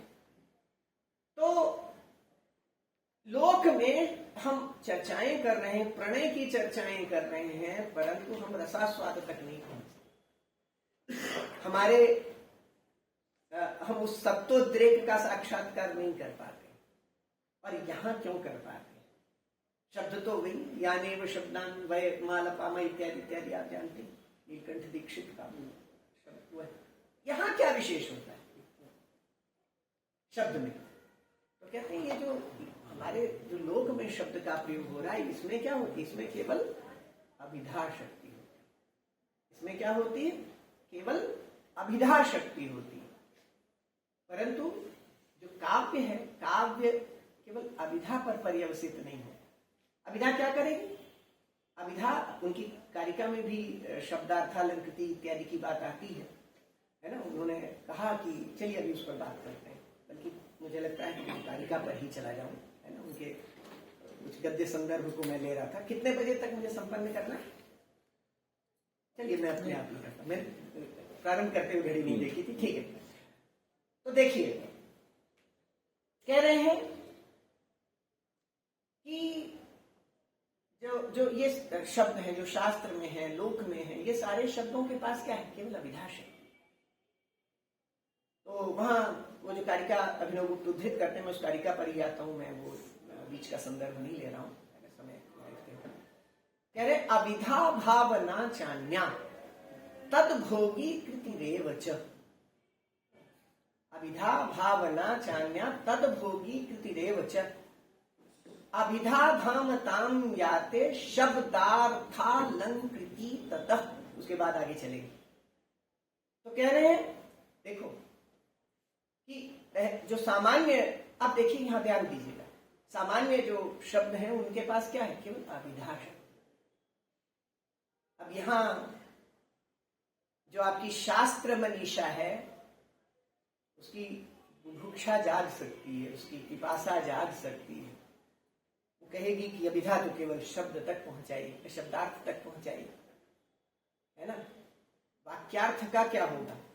यहां अभिधा को आप उपलक्षण मान सकते हैं, है ना। और ये जो उपलक्षण का सिद्धांत है, उपलक्षण का एक टूल है हमारे पास, उसमें क्या है? आप इसमें तात्पर्य और लक्षणांक को समाहित कर सकते हैं। अभिप्राय क्या हुआ?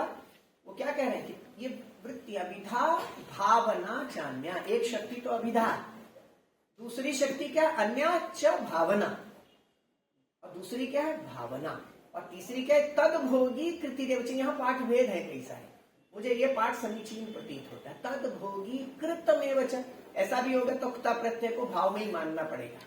तो तद भोगी कृतमेव च, एक दिल्ली विश्वविद्यालय हिंदी विभाग से जो छपा है वहां है तद भोगी करणमेव च, जो डॉक्टर नगेंद्र ने वो किया, तो वहां तो छंदोभंग हो गया। तो तद भोगी कृतमेव च तद भोगी कृतिरेव च, यही पाठ स्वीकर्तव्य।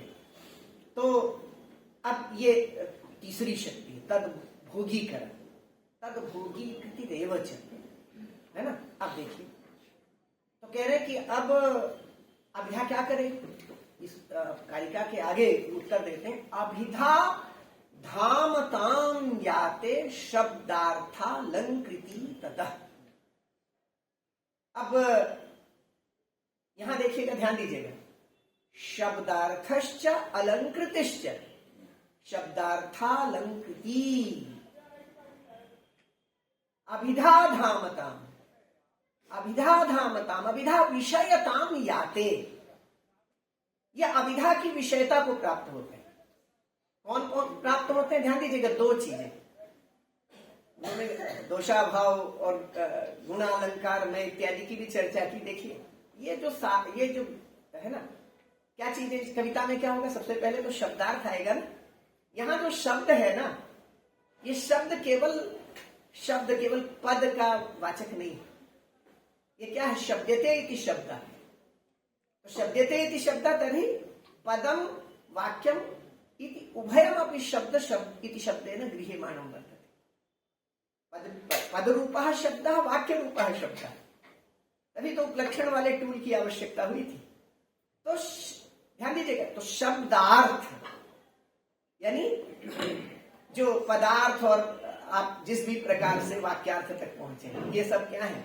ये सब अभिधा धामताम याते।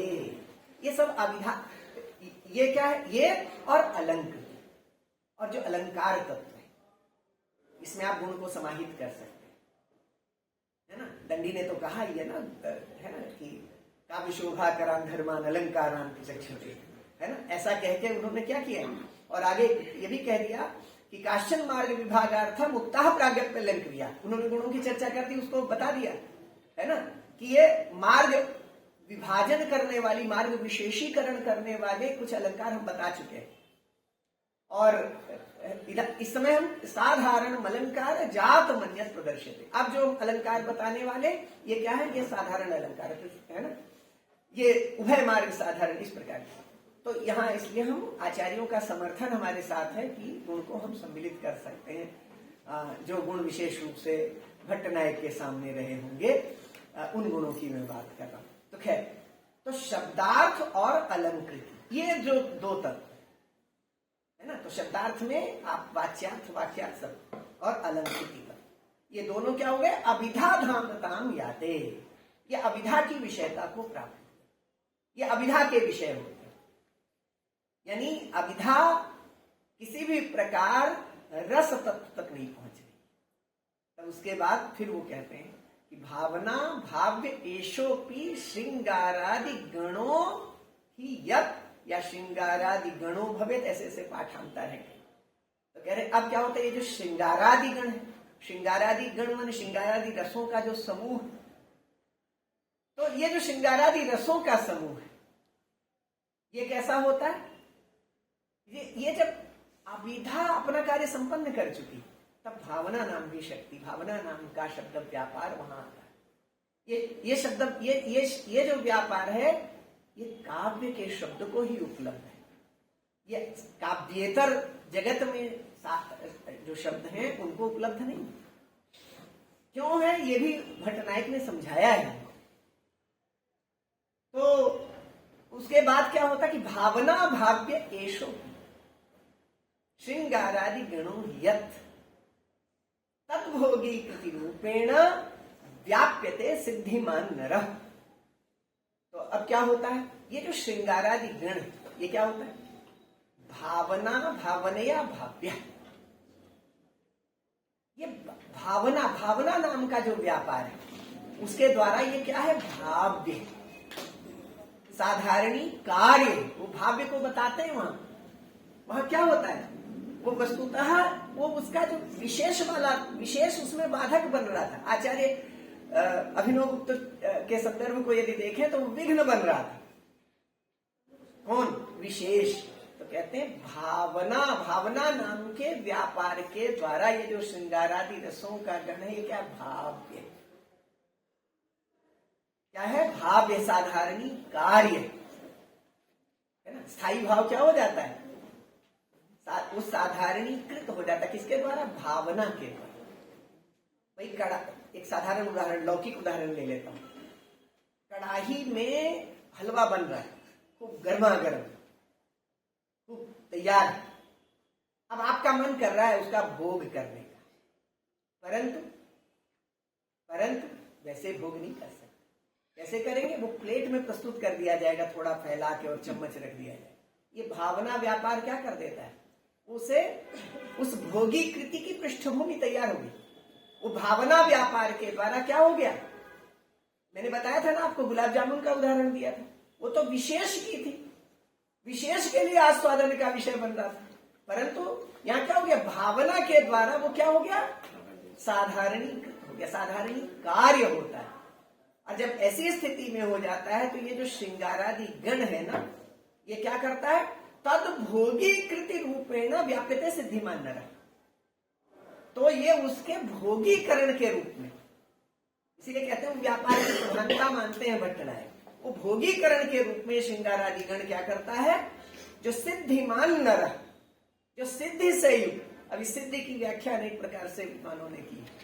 सिद्धि माने जो जिनमें वो जो रसास्वाद की योग्यता है, सामान्य समझ है ना, जो कह दिया कि पुण्यमंतः प्रणुवन्ति योगी वद रस संतति, जिनको जो उस अधिकारिता से संपन्न है, ऐसे जो नर हैं उनको वह श्रृंगारादि गण क्या करता है? अपने उस भोगी कृति व्यापार के द्वारा व्याप्त कर लेता है ना, इस रूप में।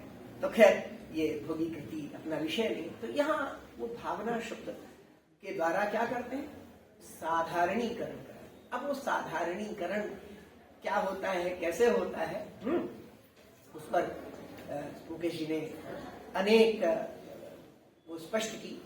तो मैं संदर्भ ना लेते हुए बता दूं, यदि चर्चा करूं तो देखिए, ध्यान दीजिएगा। मुझे ऐसा लगता है या संदर्भ लेकर बात करूं? अच्छा, तो चलिए, है ना। तो अब स्थिति क्या होती, देखिए, आप देखिए, ध्यान दीजिएगा, वो विशेष की बात जिस प्रकार से मैंने की थी, तो कह रहे हैं कि अब मंच पर क्या है? शकुंतला है, सीता है ना। अब वहां वो बात क्या होती है? देखिए, ध्यान दीजिएगा, यदि सीता में, यदि शकुंतला में, शकुंतला का जो प्रणयी है वो कौन है? दुष्यंत है, राजा है। अब देखिए, ध्यान दीजिएगा, दो बातें हैं, दो स्तरों पर काम हो रहा है। देखिए, जब गुलाब जामुन हमारे में से किसी सज्जन की प्लेट में रखा था, वो हमें अलाउ नहीं करता कि उसका कोई साधारणीकरण इत्यादि। उसके साधारणीकरण का अभिप्राय है कि सबका हो जाना, वो अलाउ नहीं करता। क्यों? तो विशेष है, विशेष व्यक्ति के द्वारा धन विशेष से खरीदा गया। अब यहां ध्यान दीजिएगा, मंच पर शकुंतला का अभिनय करने वाली कोई नायिका है और दुष्यंत। अब देखिए, ध्यान दीजिएगा, अब यदि वो जो शकुंतला है, यदि व्यक्ति विशेष है, यदि एक इंडिविजुअल है, कौन सी इंडिविजुअल? वही आश्रम वाला। और हम एक इंडिविजुअल के प्रति, इंडिविजुअल के रूप में उसके प्रति अपना कोई हार्दिक भाव बना ले, अपना कोई रति भाव बना ले, अपना अनुराग बना ले, और क्या करने लगे? उसके पीछे पीछे चलना शुरू हो जाए, तो क्या करेगा? क्योंकि है ना, वो क्या है? एज एन इंडिविजुअल वो शकुंतला क्या है? वो तो दुष्यंत की संपत्ति, दुष्यंत की हृदय संपदा हो चुकी नहीं। दुष्यंत क्या बनाएगा हमारा?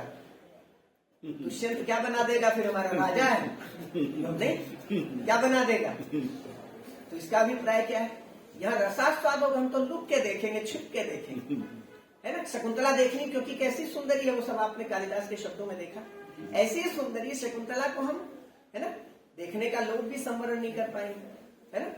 परंतु क्या होता है, हम वहां आस्वाद का विषय डरते डरते जरा सा देखेंगे, कहीं राजा ना देखें, कहीं राजा के सैनिक ना देखें, राजा के प्रहरी ना देखें, यहाँ तक कि विदूषक ना देखें, नहीं।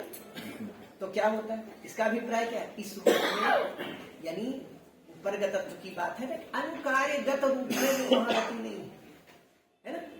अच्छा, खैर, अब दूसरी स्थिति क्या होती है कि देखो, इसलिए क्या हो जाता है इसलिए क्या हो जाता है, हाँ जो देखिए साधारणीकरण क्या, देखिए वो विशेष का अभिप्राय क्या, असाधारण, इंडिविजुअल, वो असाधारण है।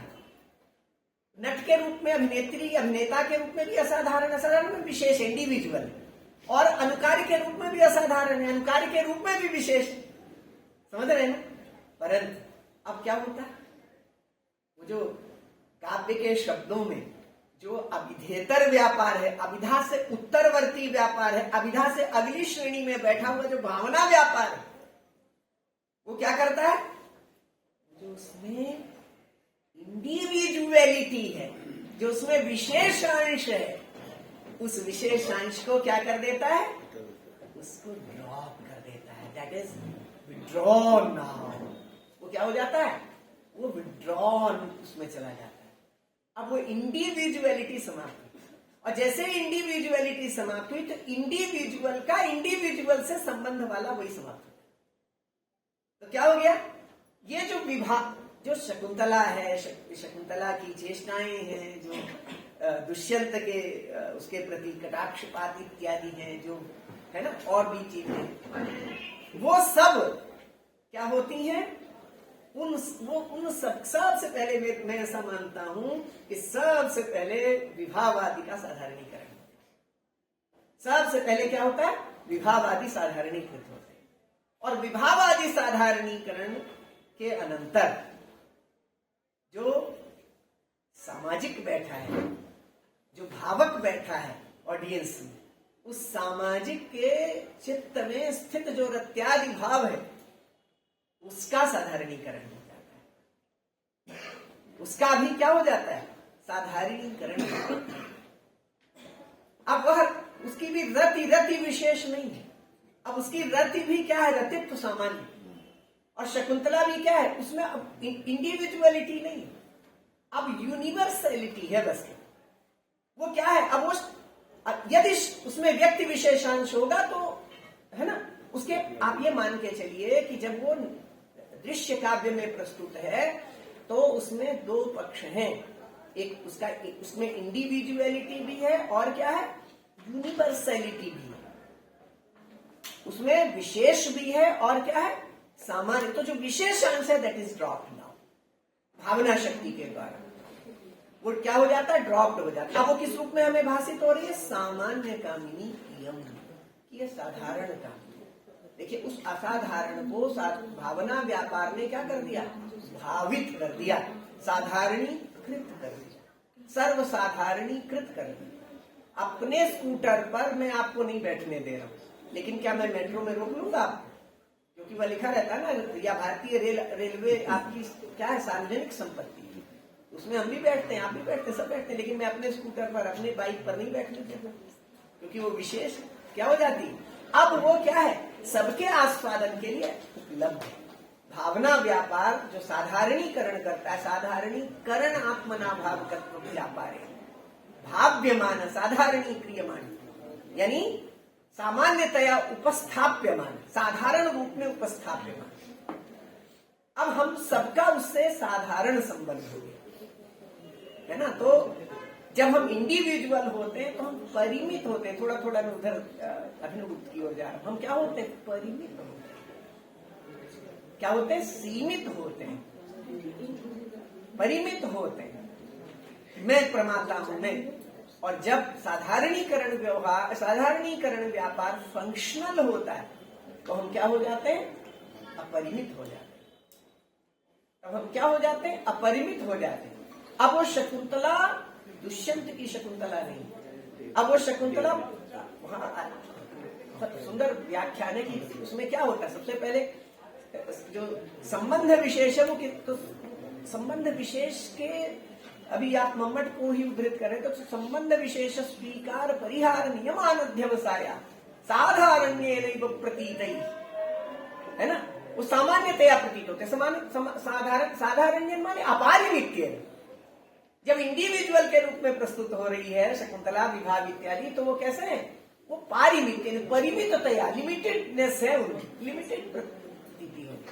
और जैसे ही भावना व्यापार या साधारणीकरण व्यापार ये काम करता है, साधारणीकरण हो जाता है। तो साधारणीकरण के अनंतर वो क्या हो जाता है, अब वो दुष्यंत की गई, अब वो मेरी तेरी सब है ना, वो हो गई अपरिमित। अब इस अपारिमित्य तो ने क्या कर दिया, उसने हमारे रतिभाव को ही अपरिमित कर दिया, साधारणीकृत। तो विभाव अनुभाव व्यभिचारी भाव भी साधारणीकृत हुए और उनके परिणाम स्वरूप जो सहृदय बैठा है उसके हृदय में स्थित जो स्थायी भाव है वह भी क्या हो गया, जो विमल प्रतिभानुशाली हृदय है तो उसके हृदय में संवाद स्थापित किया, साधारणीकृत जो इत्यादि भाव है इत्यादि इत्यादि, तो उससे उसका रति भाव भी साधारणीकृत है। अब ये जो साधारणीकृत रति भाव, इसमें कोई पारिमित्य नहीं है, इसलिए ऐसा नहीं होता।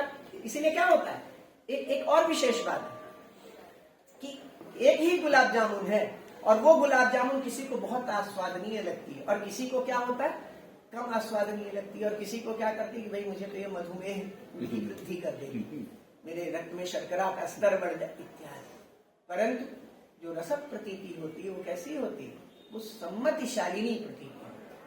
वो क्या होती है, वो उस कोने में जो सहृदय बैठा है और उस कोने तक में जो सहृदय बैठा है, A to Z, बल्कि इस पूरे, अब आज तो हमारे पास इस प्रकार की टेक्नोलॉजी कि केवल एक मंच पर नहीं, यदि हम किसी टीवी स्क्रीन पर प्रस्तुति उसकी करते हैं तो क्या हो जाता है, तो उसके द्वारा वह पूरे भूमंडल पर है ना अरबों लोग एक साथ एक ही प्रकार के आस्वाद के क्या हो जाते हैं, भागीदार होते हैं, एक ही प्रकार के आस्वाद के पात्र बनते हैं।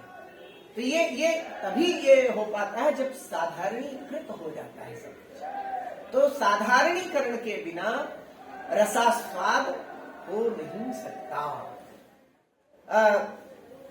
मैं इस जो आपने प्रश्न उठाए थे उसमें एक दो प्रश्न पर मैं बात कर लूं जल्दी जल्दी। देखिए, आपने आचार्य विश्वनाथ का भी उल्लेख किया, तो वहां मुझे ऐसा लगता है कि वो हमें क्रम दिखाई देता है। यदि वो तादाद में इत्यादि की बात वहां आचार्य ने की, थोड़ा सा हमें भिन्नता दिखाई देती, परंतु एक प्रकार से वो साधारणीकरण का व्याख्यान ही है। और वहां में सबसे पहले देखिए एक प्रश्न उठाया आचार्य विश्वनाथ। अभी मुकेश जी चर्चा कर रहे थे तो मैं अभिनवगुप्त के सिद्धांत को बहुत विशद रूप में आचार्य विश्वनाथ ने प्रस्तुत किया अभिनवगुप्त के मत को, यद्यपि कुछ मत वैभिन्न दिखाई देता है। अभिनवगुप्त बहुत विस्तार से बात कर रहे हैं। तो अब देखिए, एक प्रश्न उठाया कि भाई एक बात बताइए, जैसे सीता है, वो सीता राम के सुख के उद्बोध का कारण बन सकती है, राम के रति के उद्बोध का कारण बन सकती है।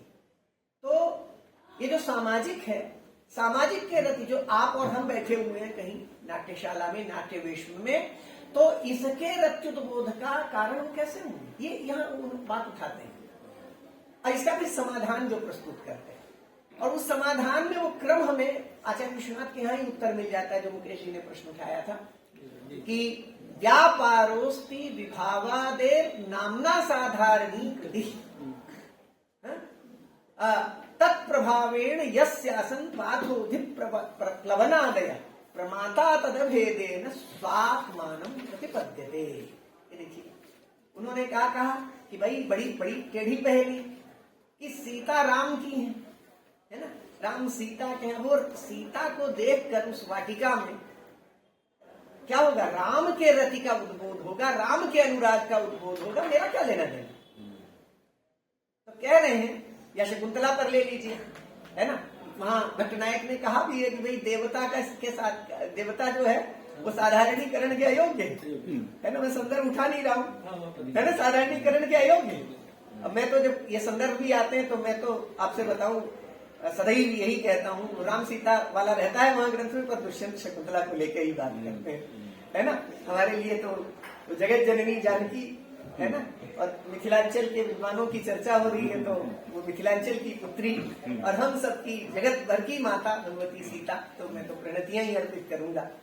तो अस्तु, तो मैं ये कह रहा था आपसे, हाँ, तो वहां वो कहते हैं, अब देखिए क्या हो रहा है, सबसे पहला काम क्या हो रहा है, ये जो भी कुछ हो रहा है कहते प्रमाता तद भेदेन स्वात्मानं प्रतिपद्यते। प्रमाता जो मुकेश जी ने कहा तादात्म्य की बात, ये जो प्रमाता है, सहृदय है, जो बैठा हुआ है नाट्य वेश में सभा में, तो वो क्या करता? तद भेदे ततः अभेदेन, तथा मन वो जो प्रश्न उठाया गया था राम आदि अनुकार्य दुष्यंत है ना, तस्माद अभेदे स्वात्मानं प्रतिपद्यते। सबसे पहला प्रश्न क्या है?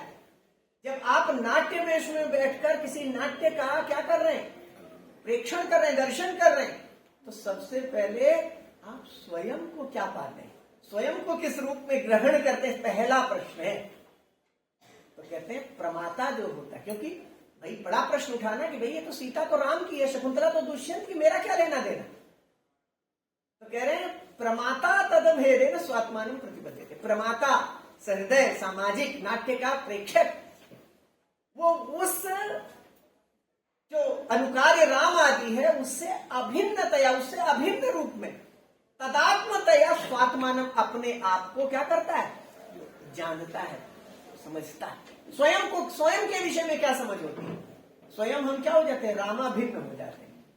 तो कह रहे ऐसा कैसे हो जाता है? इसलिए उन्होंने कहा ये तो बाद में होगा ना। तो क्या करा? व्यापारोस्ति विभावादेर नामना साधन, वो साधारणीकरण नाम का विभावादि का व्यापार, आदि से वहां अनुभव और संचारी भाव का ग्रहण। तो विभाव, अनुभव और संचारी भावों का जो साधारणीकरण नाम का व्यापार, उससे क्या होता है कि तत्प्रभावेण यस्यासन पाथोभिप्लवनादे, तत्प्रभाव साधारणीकरण नामनः व्यापारस्य प्रभावेण, उसके प्रभाव से। किसका साधारणीकरण? अभी बात हुई विभावादि का साधारणीकरण। साधारणीकरण पहले विभावादि, उसके प्रभाव से क्या हो जाता है कि जो समुद्र उत्तरण इत्यादि, साधारण बात नहीं थी उस समय समुद्र का पार करना। आज तो आप प्लेन में बैठते हो, नाना समुद्र पार करते हुए वहां पहुंच जाते हो, पृथ्वी के दूसरी ओर उनके पास पहुंच जाते हो, डोनाल्ड ट्रंप कई नाना समुद्र है ना। तो कितना सर केवल टिकट का है, केवल आपको इतने रुपए जोड़ने, इतने 1000 रुपए जोड़ने, एयर इंडिया पहुंचा देगी। हनुमान जी की आवश्यकता है, परंतु उस समय की बात सोचिए, है ना। तो क्या होता है? तो कह रहे तत्प्रभाव यस्य पाथोदि प्लवनादय यस्य आसन, पाथोदि समुद्र का पार करना इत्यादि जिस राम इत्यादि के, हनुमान इत्यादि के थे, प्रमाता जो सहृदय, वो क्या करता है? उस राम आदि से, उस हनुमान आदि से स्वयं को क्या करता है? अभिन्न रूप में स्वयं को समझने। एक पहला ये आता है। और जो ये स्थिति है, उसके बाद क्या होता है? मतलब वो तीन या 4 कारिकाएं हैं, संभवतः 9, 10, 11 और 12। ये 4 कारिकाएं, 4 कारिकाओं के सारा मुझे लगता है कि क्रम दिखता है वहां आचार्य विश्वनाथ के यहाँ तो स्पष्ट रूप में। इसके बाद क्या होता है? फिर वो बताते हैं कि भाई है ना, जो भाव है, जो स्थायी भाव है, उसका उत्साह, समुद्बोध इत्यादि इत्यादि वहां कारिका आती है, उसका साधारणीकरण होता है। और पुनः जो विभावादि साधारणीकृत रूप में होते हैं, तो वो अपारिमिति की भी चर्चा वहां कर देते हैं। परस्य न परस्येति ममेति न ममेति च, परस्य न परस्येति ममेति न ममेति च, रसास्वादे क्या है? परिच्छेदो न रसास्वादे विभावादे परिच्छेदो न विद्यते। ये परिच्छेद जो देश कालादि से आलिंगितत्व रूप परिच्छेद, भाई हम या तो देश से परिमित होंगे, काल से परिमित होंगे, आदि में अन्य चीजें भी आ जाती हैं, इनसे हम है ना परिमित होते हैं, हम इससे विशिष्ट होते हैं, इनसे सीमित होते हैं, इनसे लिमिटेड हो जाते हैं। तो क्या करता है साधारणीकरण व्यापार? ये जो हमारा पारिमित्य है, ये जो हमारी सीमितत्व की सीमाएं हैं, ये जो सीमितत्व की भित्तियां हैं, इन भित्तियों को क्या कर देता है? गिरा देता है। और ये भित्तियां जब गिर जाती हैं तो मैं क्या हो जाता हूं? अपरिमित प्रमाता हो जाता हूं। जब हम परिमित होते हैं तो हम बिंदु होते हैं, और जब हम साधारणीकरण के अनंतर अपरिमित होते हैं तो हम सिंधु हो जाते हैं। तो ये सिंधु करने का काम साधारणीकरण व्यापार करता है। और ये जो भट्टनायक से यात्रा प्रारंभ हुई थी और अभिनव गुप्त ने जिसको बहुत सुसंगत भूमिका प्रदान की, भूमि प्रदान की, बहुत सुसंगत शास्त्रीय आधारों पर उसको प्रतिष्ठित किया, और अन्य आचार्यों ने वाणी दी। मैं तो ये अवश्य कहना चाहूंगा, जो अन्य संप्रदाय के आचार्य थे अभिनवेतर, है ना, भट्ट नायक का तो संप्रदाय उस प्रकार से कुछ बना नहीं आगे, क्योंकि वो ग्रंथ ही समाप्त प्राय हो गया, उसके बाद मिला ही नहीं। तो उसके बाद के भी जो आचार्य हैं, जो अन्य संप्रदायों, अन्य प्रस्थानों के आचार्य हैं, अन्य विश्वासों के शास्त्रज्ञ शास्त्रकार हैं, उनका भी काम नहीं चलता। आप पंक्तियां याद कर लें धनंजय की, संभवतः चौथे प्रकाश की 40वीं 41वीं ऐसी कारिका होनी चाहिए। ता एव परित्यक्ता विशेषा रस हेतवः। ये जो सब सीता इत्यादि हैं, वहां भी वो देवता वाली बात उठाई है अवलोककार ने। तो क्या कह रहे हैं कि ये जो सब हैं, ये क्या है, परित्यक्त विशेषा। ये अपने अपने विशेष को, अपनी अपने परिमितित्व को, अपने अपने परिच्छेद को जब परित्यक्त कर लेती हैं, त्याग देती हैं, तब वो क्या होती है, तब वो रस हेतु, तभी रस के हेतु बनेंगे, अन्यथा नहीं बनेंगे। ये क्या है, दूसरे शब्दों में क्या है, साधारणीकरण का ही तो प्रस्ताव नहीं है। तो इस प्रकार से ये साधारणीकरण या इसकी अनुकृति में किसी न किसी सिद्धांत सरणी के बिना हम रस के प्रति अपना जो शरण है अपने हृदय का, वो हम कर नहीं सकते। तो ये जो रस है, ये रस हमें क्या बनाता है, जब हम रसास्वाद करते हैं, उस रसास्वाद में अनेक प्रश्न आपके ध्यान आ रहे हैं, परंतु अब मुझे लगता है मुझे अपने इसका अवसान करना चाहिए, क्योंकि रस तो रसन योग्य होता है। रस तो अभी आस्वाद और आस्वाद का आपने विमर्श खड़ा किया था, उसमें मैं बात नहीं कर पाया। वो आस्वाद रूप या आस्वाद्य हो सकता है, परंतु रस के विषय में जो चर्चा होती है वो थोड़ी आस्वादनीय होती। तो ये कहीं आपको रस के स्थान पर सर में दर्द न कर दे, इसलिए मैं अब अपनी वाणी को यहाँ विराम दूंगा। केवल एक बात कहना चाहता हूँ कि साहित्य मनुष्य को बड़ा मनुष्य बनाता है, अपरिमित मनुष्य बनाता है। तो उस अपरिमितत्व को प्राप्त करने के लिए ये नहीं जो कोई भी साहित्य, सत साहित्य अवश्य उसको अपने कहीं न कहीं अध्ययन स्वभाव में सम्मिलित करें। सत साहित्य, शास्त्र आपको कुछ भी बनाता हो पता नहीं, परंतु साहित्य आपको अच्छा मनुष्य अवश्य बनाता है। मनुष्य देखिए, बुद्धि से ही मनुष्य नहीं, आजकल तो इंटेलिजेंस आर्टिफिशियल हो गई, लेकिन भावना कभी आर्टिफिशियल नहीं। तो मनुष्य बुद्धि से, मस्तिष्क से मनुष्य नहीं, मनुष्य तो हृदय से मनुष्य। पशुता और मनुष्यता का भेद ही यही है कि आप हृदयवान हैं। उस हृदयवत्ता की समृद्धि नहीं कर सकते, समृद्धि नहीं कर सकते, संरक्षा करने के लिए भी साहित्य का अवश्य अनुशीलन करें। और साहित्य का अनुशीलन करने से, साहित्य रस की मैंने बात की ना, कि हम जब परिमित होते हैं तो हम बिंदु होते हैं, और जब हम अपरिमित्य को प्राप्त होते हैं तो हम सिंधु होते हैं। बिंदु क्या होता है, एक बहुत छोटा शरीर, छोटा अस्तित्व, और जब हम सिंधु होते हैं तो हमारी एक भुजा भारत की भूमि को छूती है और दूसरी भुजा ऑस्ट्रेलिया को छूती है। तो हम और आप सब साहित्य की शाला में बैठकर रस का रसन करते हुए उस विराट भागवत रूप को प्राप्त कर सकें। इस शुभकामना के साथ पंडित मदन मोहन झा की चिरस्मृति को, पुण्य स्मृति को पुनः पुण्यन अपनी प्रणामांजलियां अर्पित करते हुए, और इस महाविद्यालय के संस्कृत विभाग को, इस महाविद्यालय की सकल आचार्य परंपरा को, आप बहुत उत्तमोत्तम आचार्य परंपरा के ध्वजवाहक लोग हैं, तो उस सारी आचार्य परंपरा को, अनेक आचार्य मेरे मानस पटल पर हैं, मैं उन सब विभूतियों को के प्रति प्रणतियां अर्पित करते हुए आप सबको, मैं जो इस समय उसके ध्वजवाहक हैं, आप सबको वर्धापन देते हुए, इस प्रकार के विचार आपके हृदय भूमि में अंकुरित हुए, और केवल अंकुरित नहीं हुए, आपने उनको पल्लवित किया, उसके प्रथम पुष्प की सुगंध यहाँ है। इतने बड़े आचार्य के प्रति इस शाब्द श्राद्ध की शक्ति मेरे में नहीं थी। मैं बहुत, है ना, मैं विराट पुरुष की बात अवश्य कर रहा था, परंतु आपने बहुत वामन पुरुष को बुलाया, और इस वामन पुरुष ने अपनी वामनता को ही बार बार मुखरित किया, तो अपनी इस वामनता के द्वारा मैं पंडित मदन मोहन झा की उस विराट वैदुषी संपदा को प्रणाम करता हूँ, उनके प्रति बहुत श्रद्धा अर्पित करता हूँ। अब मैं आप सबसे विदा लेना चाहता हूँ।